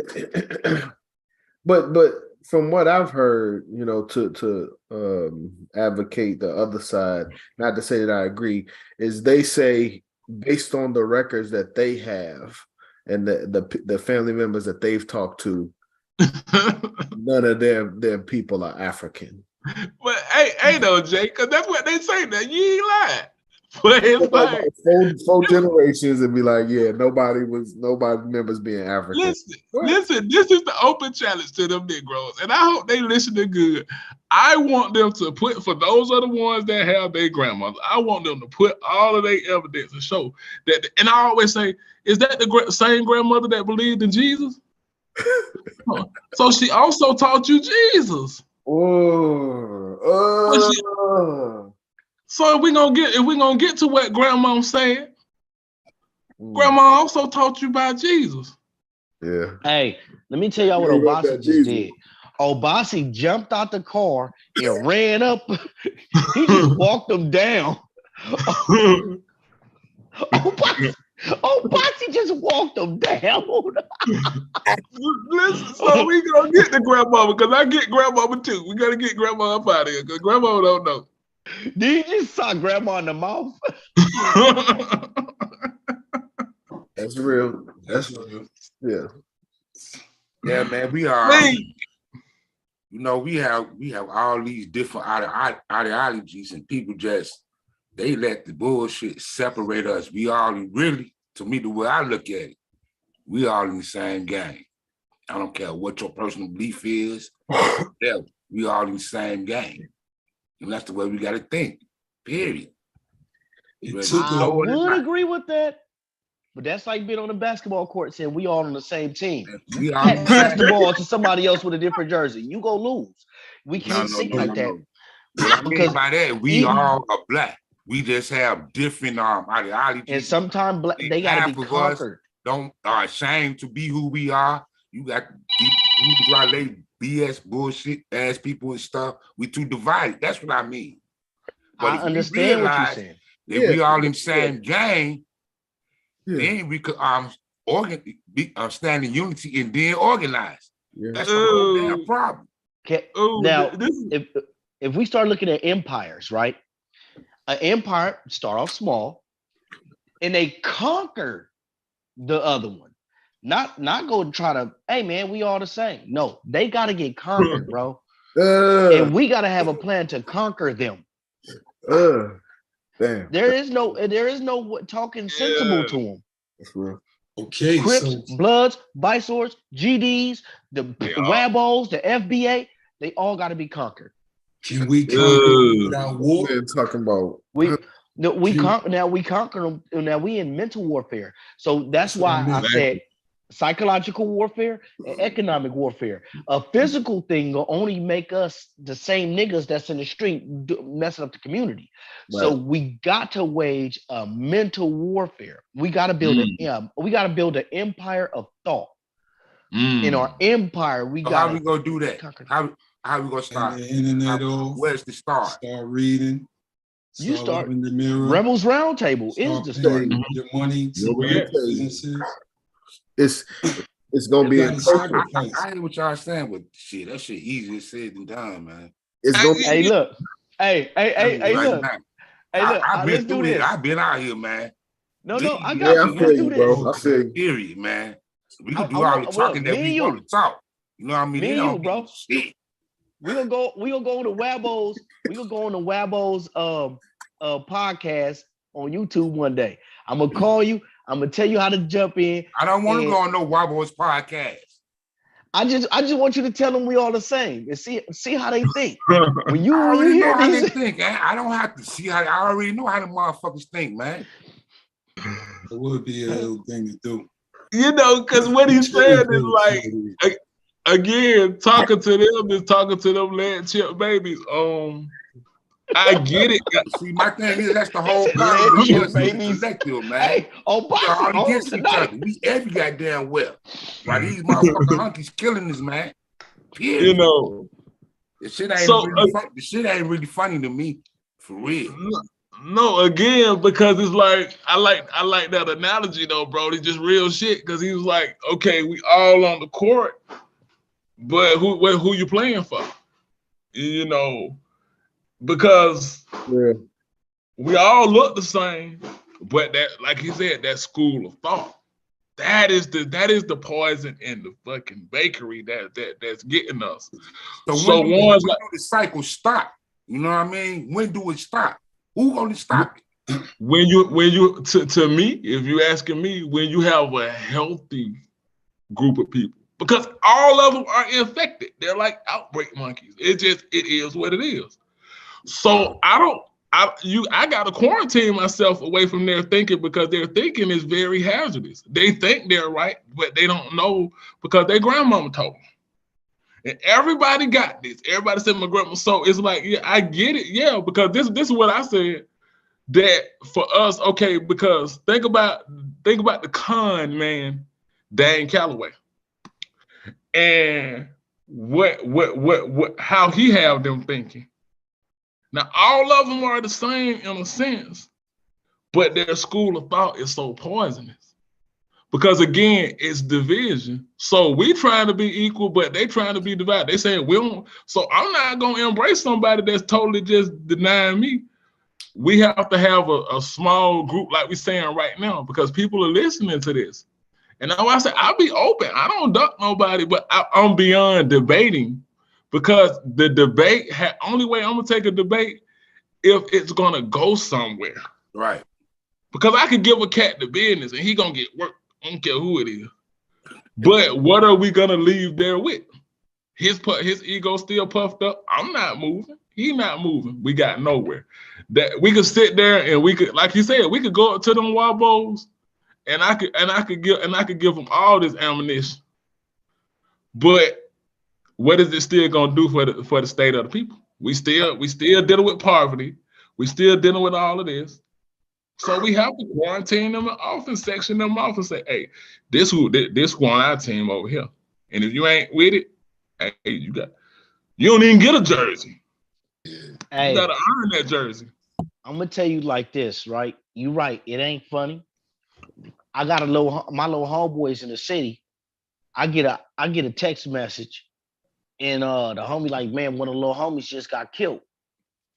And I'm like, dang, and I see a body on the ground. They text me a picture of a body. And I'm like, damn, hold on. Which one of the little homies is that? Oh, no. That's somebody the little homie laid.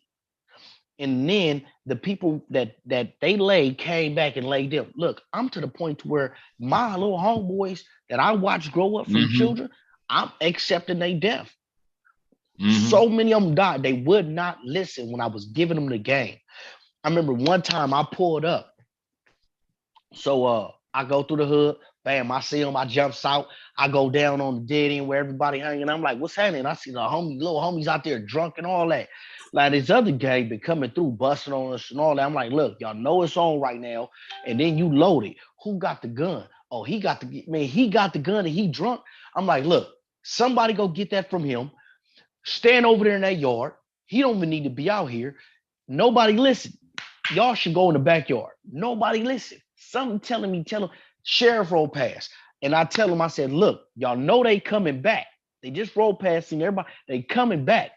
And no, they still playing music or whatever. Some tell me to leave. I didn't leave. I'm still trying to go to each one of them and talk to them. Police came back deep as hell, copped her up and everything, and took several of us to jail. Lord, the homie run drunk. He go to jail with guns and all that. And I end up in that motherfucking place too. Bro, I hear what you're saying. I'm only talking to those that listen. And everybody else that don't listen, I accept their death. They don't matter. I don't care how black they are. They don't matter. That's real. I'm at that point.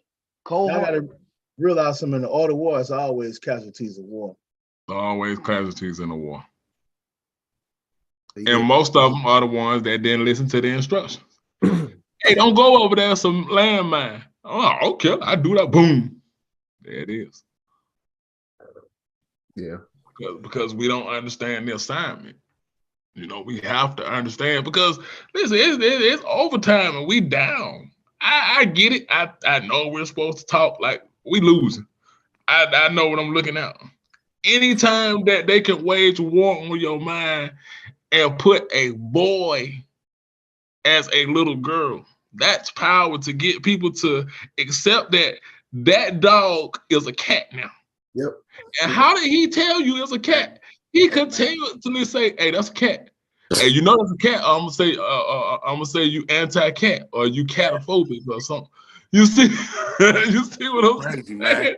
That shit crazy. And you say, and you start to believe it. And you say, man. you know what? It is a cat. No, it's not. It's a dog. Yeah, you know what? I think that shit should be motherfucking illegal, man. Period. How are we gonna make them do that though? It's illegal amongst us. All we gotta do is spread us, and we spread the law. And get a goddamn image behind that bullshit. I feel you, Black Power. My thing is, as I think about it, the thing that I see is a level of fear. And it's a fear of failure to an extent. Because we live in a time right now, there is no recovery from failure. You know, like everything is social media, everything is in your face, things are being blown up and blown out of proportion. I can't imagine being a kid these days, you know, having to grow up, you know, where everybody's got a goddamn camera in their pocket, you know, to where anytime you about to have a fight with somebody, you know, everybody's got a camera on you. And if you get knocked out at 5 or 6 years old, you got to live with that. Yeah. That is crazy right there. So that's the thing. Like we have a lot of potential. You know, I've talked about it before. You know, we as Black Americans, we have, you know, the most education, the most funding. We have the most weapons. You know, the most military training. The only thing is, you know, we're not organized. You know, so. You know, less culture, at least. That's the key component, right? That's what y'all saying. Yeah, but culture is basically culture's consistent practice. You know what I mean? Like the establishment of Christmas, you know, New Year's. These are ideas that somebody came about and said, you know what? We're gonna do this at this time of year every year, you know, and people committed to it and were consistent with it, and a generation grew into it, and before you knew it, you know, it's something that we don't even think about, you know, and that's that's real culture, you know what I'm saying? Like what we're trying to do, we're the conscious, we're the woke, but we're still fighting, you know what I mean? We're still trying to form something that is sustainable, you know what I mean? Such that when we go away, and this may be a bad example, you know, but like, you know, I mean, you and I ate Garvey, Kwanzaa, you know, kind of to an extent, but something that, you know, while we're not here, it continues and it forms some form of culture and some form of pride in self and in our race. I tell you what, I like what Hargrove just said, but what we could do also is we know our dates every year. We know what events we have every year. Let's, you know what I'm saying? We, as a group, we spend the money on marketing and try to expand and make every event big and better. You know what I'm saying? And even form a couple of corporations. I'm not talking about LLCs. I'm talking about like some C corps or some S corps, and really just do it like that. And just spend the money, you know what I'm saying, to build a small infrastructure.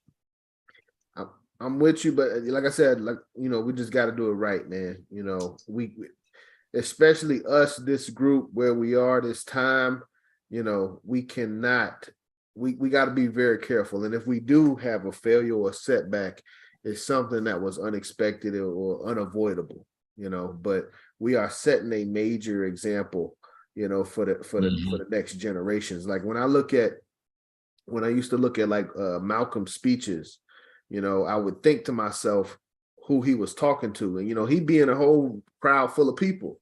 But if you've been in these crowds and you've been at these speeches, not everybody's listening to the speaker. You know what I'm saying? So one thing that I had to understand was he's speaking to me. You know what I mean? He's speaking to this generation. He's speaking to the previous generation. He's going to speak to the next generation.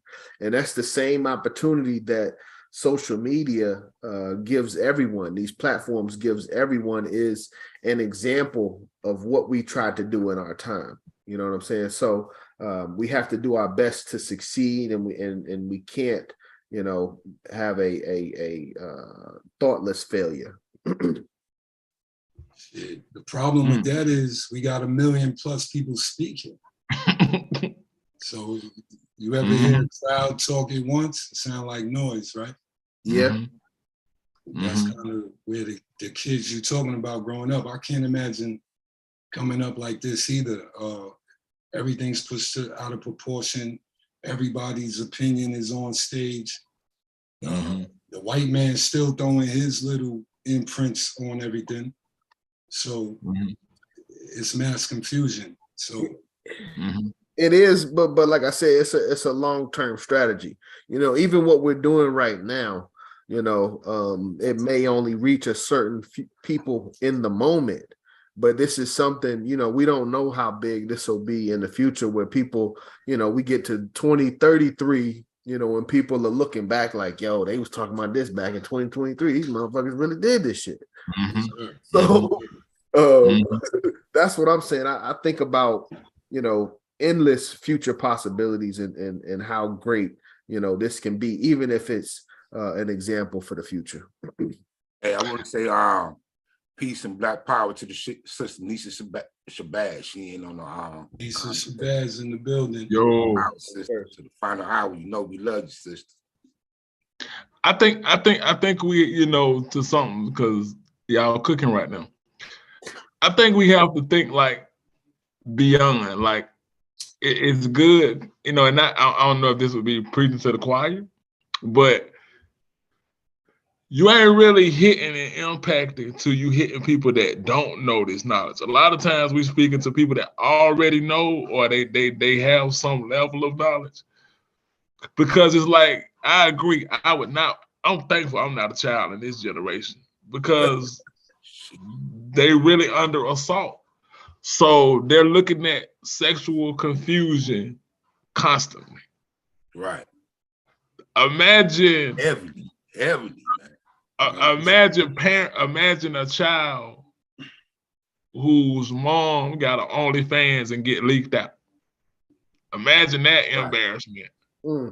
So it's just it's so much that's going on. You mean grandma got an OnlyFans? Oh, go ahead then. Correct me, sir. Grandma. Grandma and mom. Yeah. Together, tag team. This is reality. This is reality that we living in, man. It is the reality. We have to talk. These kids got to grow up in, man. Shit. We can't talk from our space, because we're protected. We got the knowledge. We have to talk to what's really happening to these like you say, Hargrove. Imagine being 13 and you get knocked out and everybody recorded you, you know. It was just hearsay back in our day. Yeah, a couple of folks might have saw the dust up. You used to lie about it at least back in the day, man. Like, nah, but when that camera right on you and you sleep, oh boy, it ain't no that. Oh, that's you. You the video. It get put on the internet, man, for everybody to see. So imagine that level of bullying, since they want to use that word, bullying. Imagine that level. Yeah. So to me, the knowledge hit home when somebody that tell me, damn, you know what? I didn't know this until I heard you, until I get an inbox and say, yo, man, I didn't know this about this right here until you said it. That's what made me feel like, that's what keep me in the fight. Because like I said, we have to know what we fighting for. So I fight for the little homies, like Banger said, that, you know, I'm out here. You know, the little homies, I'm always, you know, that's why I don't like how we attack the youth. That's why I don't like the way the little homie John Morant is came in. He's 23 years old. So we have to allow room for growth. Now, is it crazy? Of course not. I think if all of us think about what we did when we were 23, we all did some stupid stuff.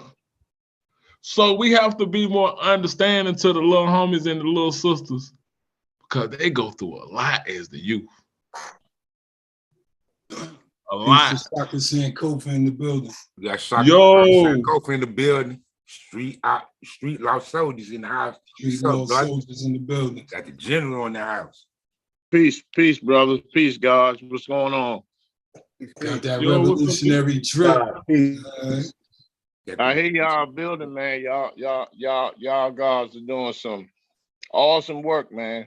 Awesome work, man. And people in DC, people in Detroit, people in North Carolina, people in New Jersey, even the people in the Philippines are, they down with y'all. That's nice. That's nice. That's what's up to know. Salute. Right. Yeah.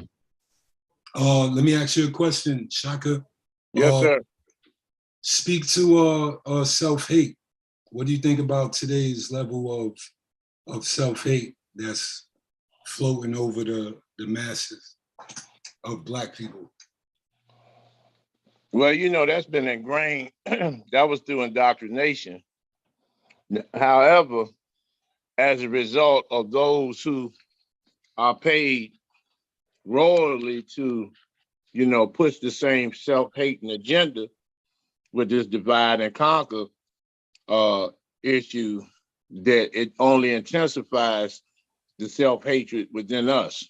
And so, which is based on when you have gatekeepers, athletes, entertainers, which I call this, circus and entertainers who are paid royally, and they are prohibited from building any type of economic infrastructure in the hood to raise the other slaves up. And that creates hatred towards not only the entertainers and the gatekeepers, but also one another. So just like example, when they have one of these media covered tragedies with one of our brothers or sisters being murdered by way of police terrorism, they called in the gatekeepers, the four horsemen, Shabazz, Shop, and Crump, Jamal Bryant. And they rally the troops, but then they tell them to go home. Take their rage home and let the law prevail, and who do we have to take it out on? Each other. So that's one of the fertile groundwork that's been laying down in the minds of our youth. And then you have the same way with the rappers, because they've been instructed, you've been instructed, if we give you this, you're not to share, you're not to break bread with the rest of the slaves. Because the core issue, man, is that they fear, right now it's an all-out assault on Black masculinity, period.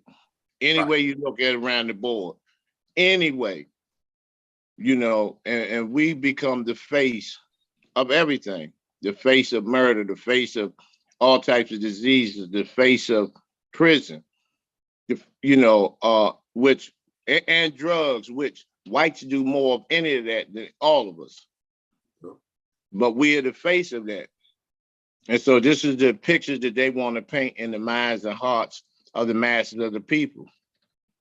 And so that's why I'm not, when people be talking about they want to get together and, Pan-Africanism, that's fine and well. But those who come over here, after they being broken in, especially in the motherland, after they've been broken into sexually by the so-called priests and clergy, which they're the only ones that are allowed to come over in the continent unjabbed. Everybody else has to have paperwork except clergy. And so when those rituals take place, they come over here after they've been sodomized, and, and their image of their deity looks like their oppressor. So they feel when they lay down with the priest, quote unquote, they feel as though they didn't gave God some head. And so when they get here, they, look for the first white ass to lick on, to get, to be a part of this power structure. And they look down on us as nothing, knowing that we created everything, that everything that everybody has created, everything that's been built in this country and abroad was built by the hands and blood, sweat, and tears of our ancestors. And even people that look like us, especially in religion, they're told to forget about their ancestors and focus on something that they don't even know even exists or ever existed. Right. That's real. So the crack, I heard y'all mention about the crack epidemic. The crack holocaust is not an epidemic because there has been no methods into controlling it, containing it, or trying to neutralize it. It's primarily and particularly in the Black community. So it's a holocaust, and we're still gravely affected by that through mass incarceration, through all of these diseases that have been placed on us, through poverty, through economic deprivation. We're still trying to recover, which it will never be a full recovery from that. We just are survivors of the Holocaust. They should have a museum called the Crack Holocaust Museum, and show pictures of, LA, Atlanta, Chicago, all the executions and all these mass arrests for simple possessions of drugs and stuff, which 90% of the people that have court drug charges during that 94 crime bill were just addicts. Yeah. They were just addicts, and all that they needed was intense programs. But as a result of filling these bed spaces up and then getting the banks and getting Wall Street to back them up in this mass incarceration, everybody came off. Everybody came off except us. And so that destroyed the nucleus of the Black family. And so when the brothers did make it out being convicted felons, that prohibited them from voting, purchasing a firearm to protect their family, getting into the government workforce, joining the military, and that leaves them either in the private sector, which they would have to go through the gauntlet to get in, or either go back to the underworld. So that's how the recidivism rate, stays at a certain level, and everybody profits off of this. You got more people that look like you and I that are more heavier investors in this. Yeah. Than the the global elitists. Because white supremacy wouldn't exist. It wouldn't be able to function without the people that look like you and I to ensure that it remains intact.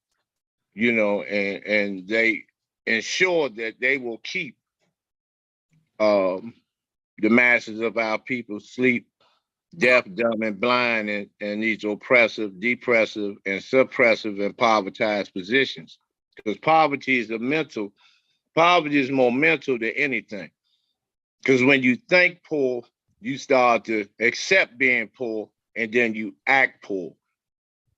You start to act poor. And when you act poor, your behavior is poor. Your respect for your elders is poor.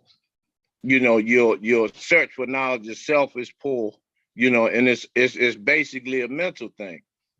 And so this is why I always commend you brothers, for just staying consistent. Stay consistent. You make it, because I've done over 4,000 shows. Yes, sir. And I don't give a fuck if one person watch, you know, because it's documented history, you know, and you will find out as you go along that all these people that we look at as warriors and scholars and things of that nature, 85% of them ain't shit. Right. 85% of them is pure fucking corny ass, regurgitating information punks. I agree with that. They're the bag chasing, suck ass niggas, you know, but they have a heavy influence on those who are seeking knowledge. You know, you got motherfuckers still bragging about pedalighting them, you know.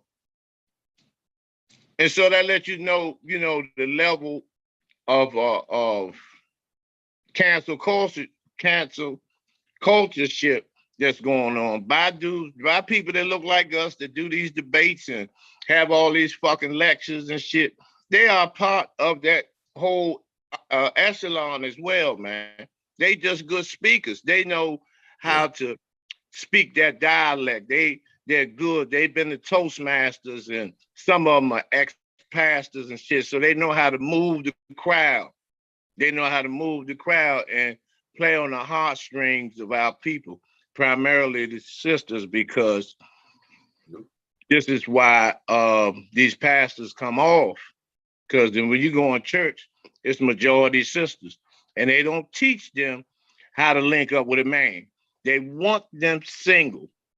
This is where they play those flat keys, play on their emotions, tell them all they need is a deity, and they get their money like that. They don't teach family cohesiveness.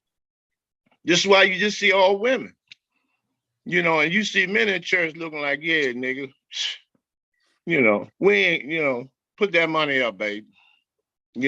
That's enough. We gave that nigga $10. Fuck him. And it's gotten to that point now. So, I respect y'all, man, for how you got a question before don't leave yet, because I got a question for you. Okay. About the prison culture, and the recidivism and thing of that nature. But you don't think the prison infrastructure is backfiring on them right now? And going to be greater in the future? Well, in the future, it may be.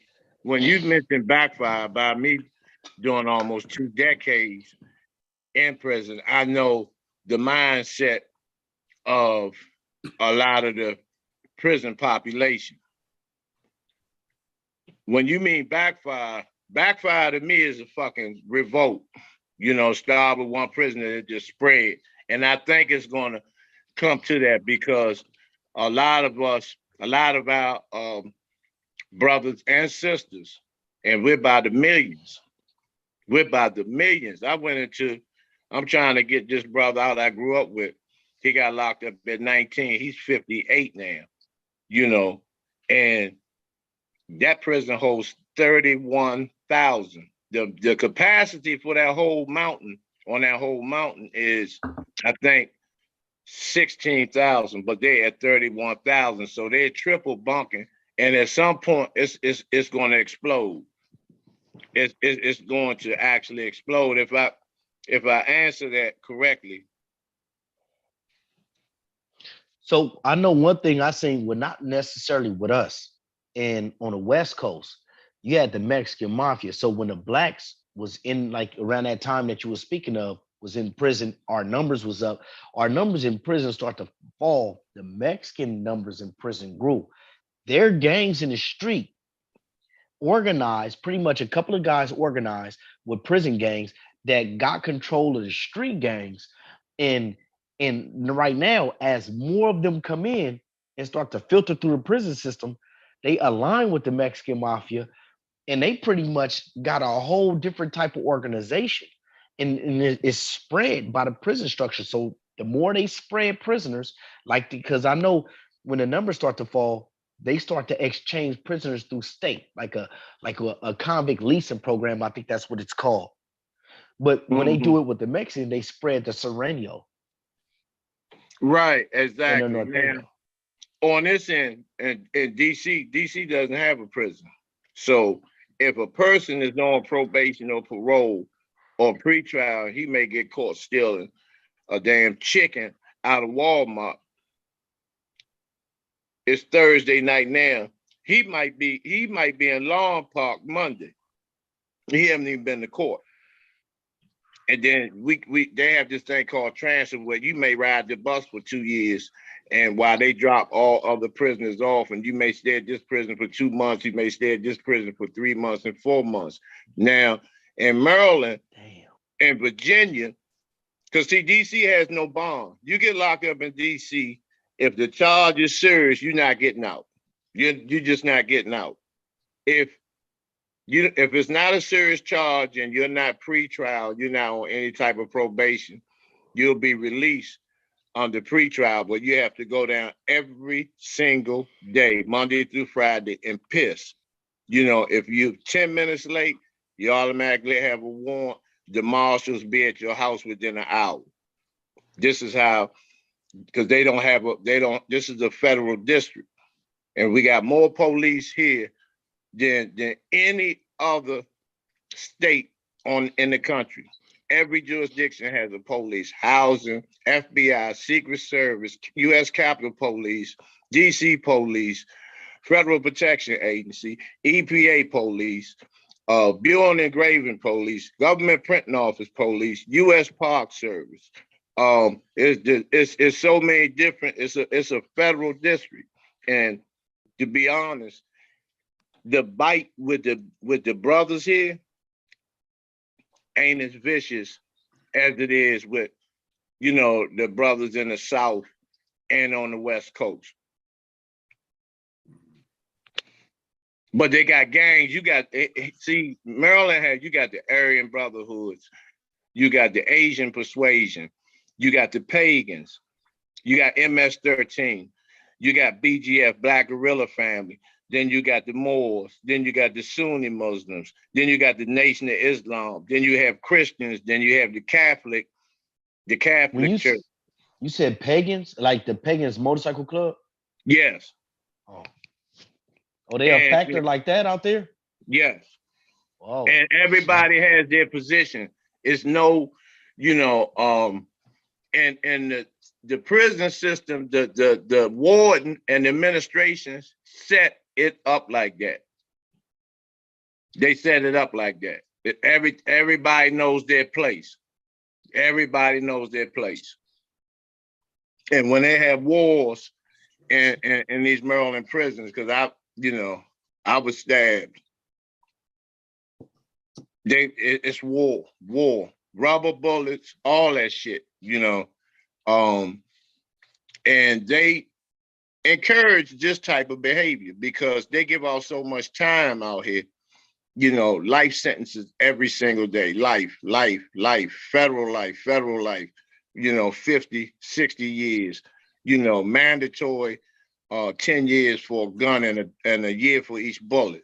I mean, every single day. I would love for y'all to come to DC one day and we all go down to the court building and let you see the warehousing of people.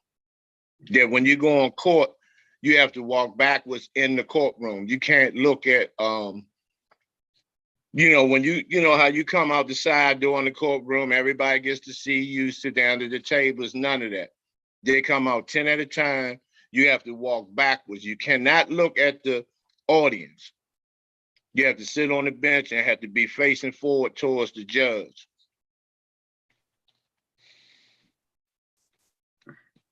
That's crazy. We would love to do that. Hey, that's a psychological warfare tactic. That's some Masonic power. In the DC jail, man, you got 160 people on one unit with one shower and 2 fans with no air conditioning, and everybody thinks the fan's supposed to point their way. You got shower water that after 2 people take a shower, it goes cold.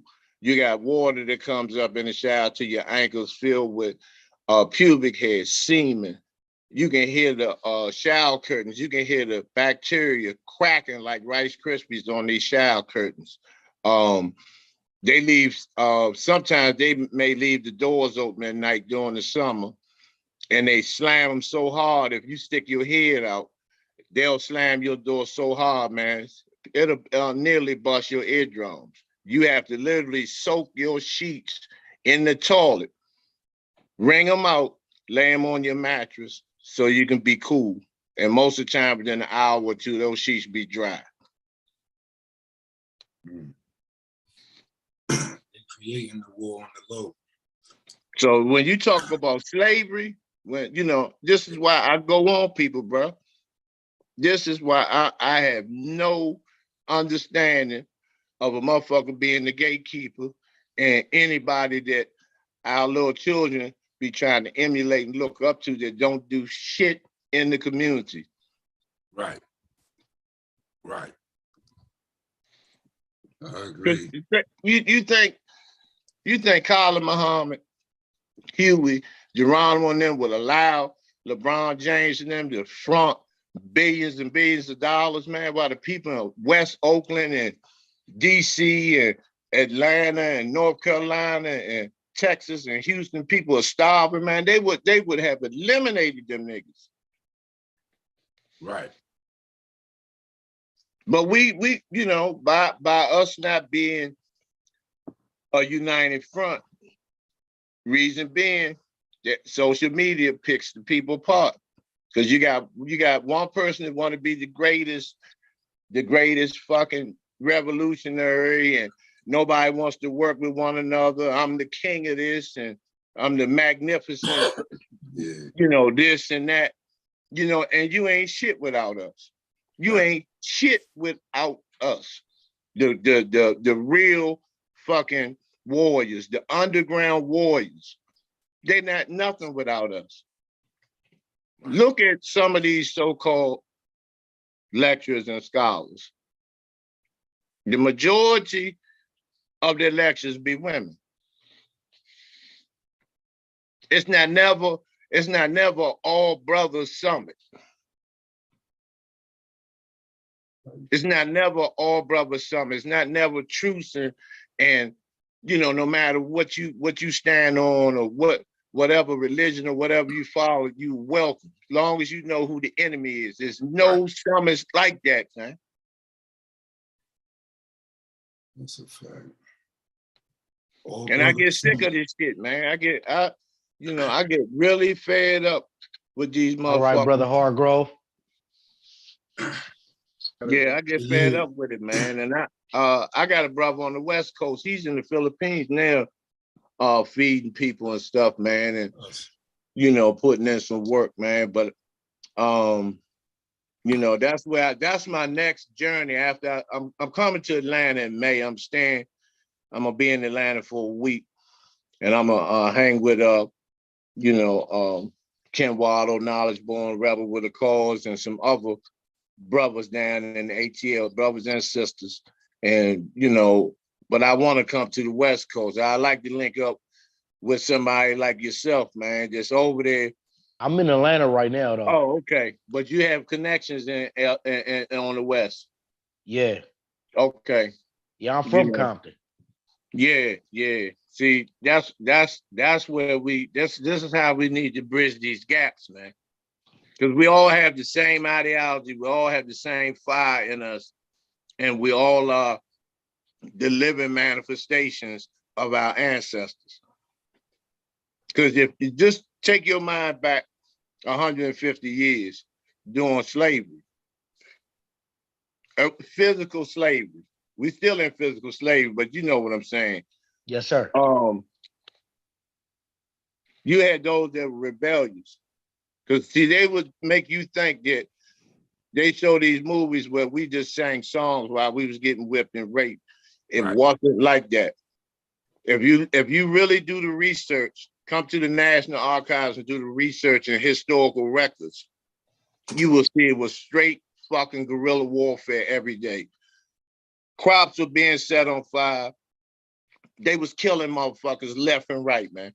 Every day you see people running and You know, ain't nobody just sit there and just get whipped, man.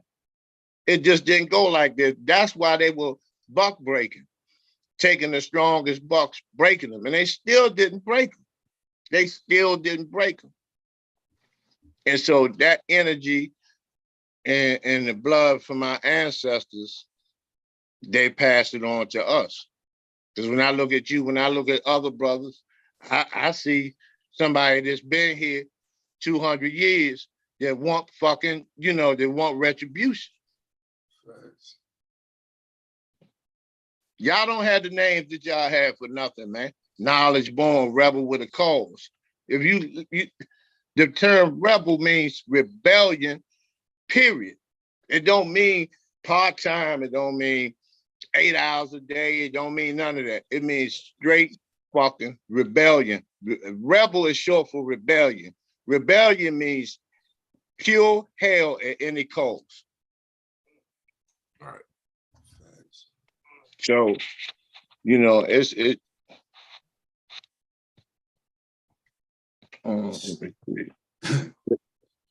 That's a powerful way to end the show right there. We got like 2 minutes left. Hey, Shaka, Man, we can do this we can 10 hours. At, like your Facebook page and your show. Yeah, Shaka, give out your info, please. Oh, yeah. You know, I'm just a regular brother. You can call me at 202-294-7831 anytime. I'm on Facebook as Shaka Sankofa. And you can go on TikTok. My brother Hebrew has, you know, he edits and cuts a lot of my videos and stuff and posts some of it on TikTok and Instagram. So, but primarily I'm on Facebook when I'm not working. I usually do, you know, nightly or like Mondays, Wednesdays, and Fridays, sometimes Sunday. You know, I do those shows, and I don't do any show without some form of research or some form of information to pass on to the brothers and sisters. Yeah. Check out his show, man. Go to his page, man. Check out his show, man. I try to look at all of his shows. I share them, man. He be dropping it, man. He be dropping the real, for real. Yes, sir. Thanks again, Shaka, for coming through with another brilliant dissertation, powerful wordplay. We are honored every time you come on, believe that. If you want to come back for part 3, this little segment is called Self-Hate, but the next part is going to be remedies. Okay. Remedies. So if you want to come back, we'd love to have you back. Anytime, brother. It's an honor and a pleasure. Yes, sir. Yes, sir. Everybody give out your info. Yo, you can find me on Facebook, Kenwato Akil, Kenwato Moore. You can go to my Instagram page, my apparel line, Cadness Apparel. My website is cadnessapparel.site. I also go to SunGoddess_Sense on Facebook. And the website there is Shelly Amoset Products with all your natural and scented skincare. So check them out, and that's about it. My number is 470-798-8527. Yeah, shit. I'm in Cozy Soul. If that ain't showing up, in Cozy Soul on Instagram, INKOSI_soul_BPB. Yeah, they keep deleting me. I pulled you up. I got you. I follow you. Khaled to be proud. D. Knowledge you. Vocal dialect, VOKALDIALECT. Any questions, anything like that? 404-913-7165. But yeah, just check us out. Go to the Vocal Dialect page, Facebook, Instagram, and check out our upcoming shows and events. Yeah. We got Peace and power, family, man. Uncle Justin there. Like motherfucking power. Thanks. Let me thank y'all again for coming through. Powerful wordplay, brothers. I'm sure the people appreciate this one. I heard a lot of power. We have so much to do. But Rebel Vision Television, like, share, and subscribe. I'm Rebel with a cause on everything. We soon be on Rumble. Queen's Law is about to drop any day. Salute to all the queens. They about the sister code. We might change it to the sister code because, you know, breaking down the word queen, it's not really what we think it meant. So the sister code will be dropping any day now. And I just want to say, rest in peace to Biggie Smalls. The greatest rapper died on March 9th. That's today. So salute to Biggie Smalls and all of his family. And self-hate, please learn to love the mirror. Stare at yourself. Become one with you because we need you. So you gotta need yourself before you can help us. So learn to love the mirror. We out of here. Race first.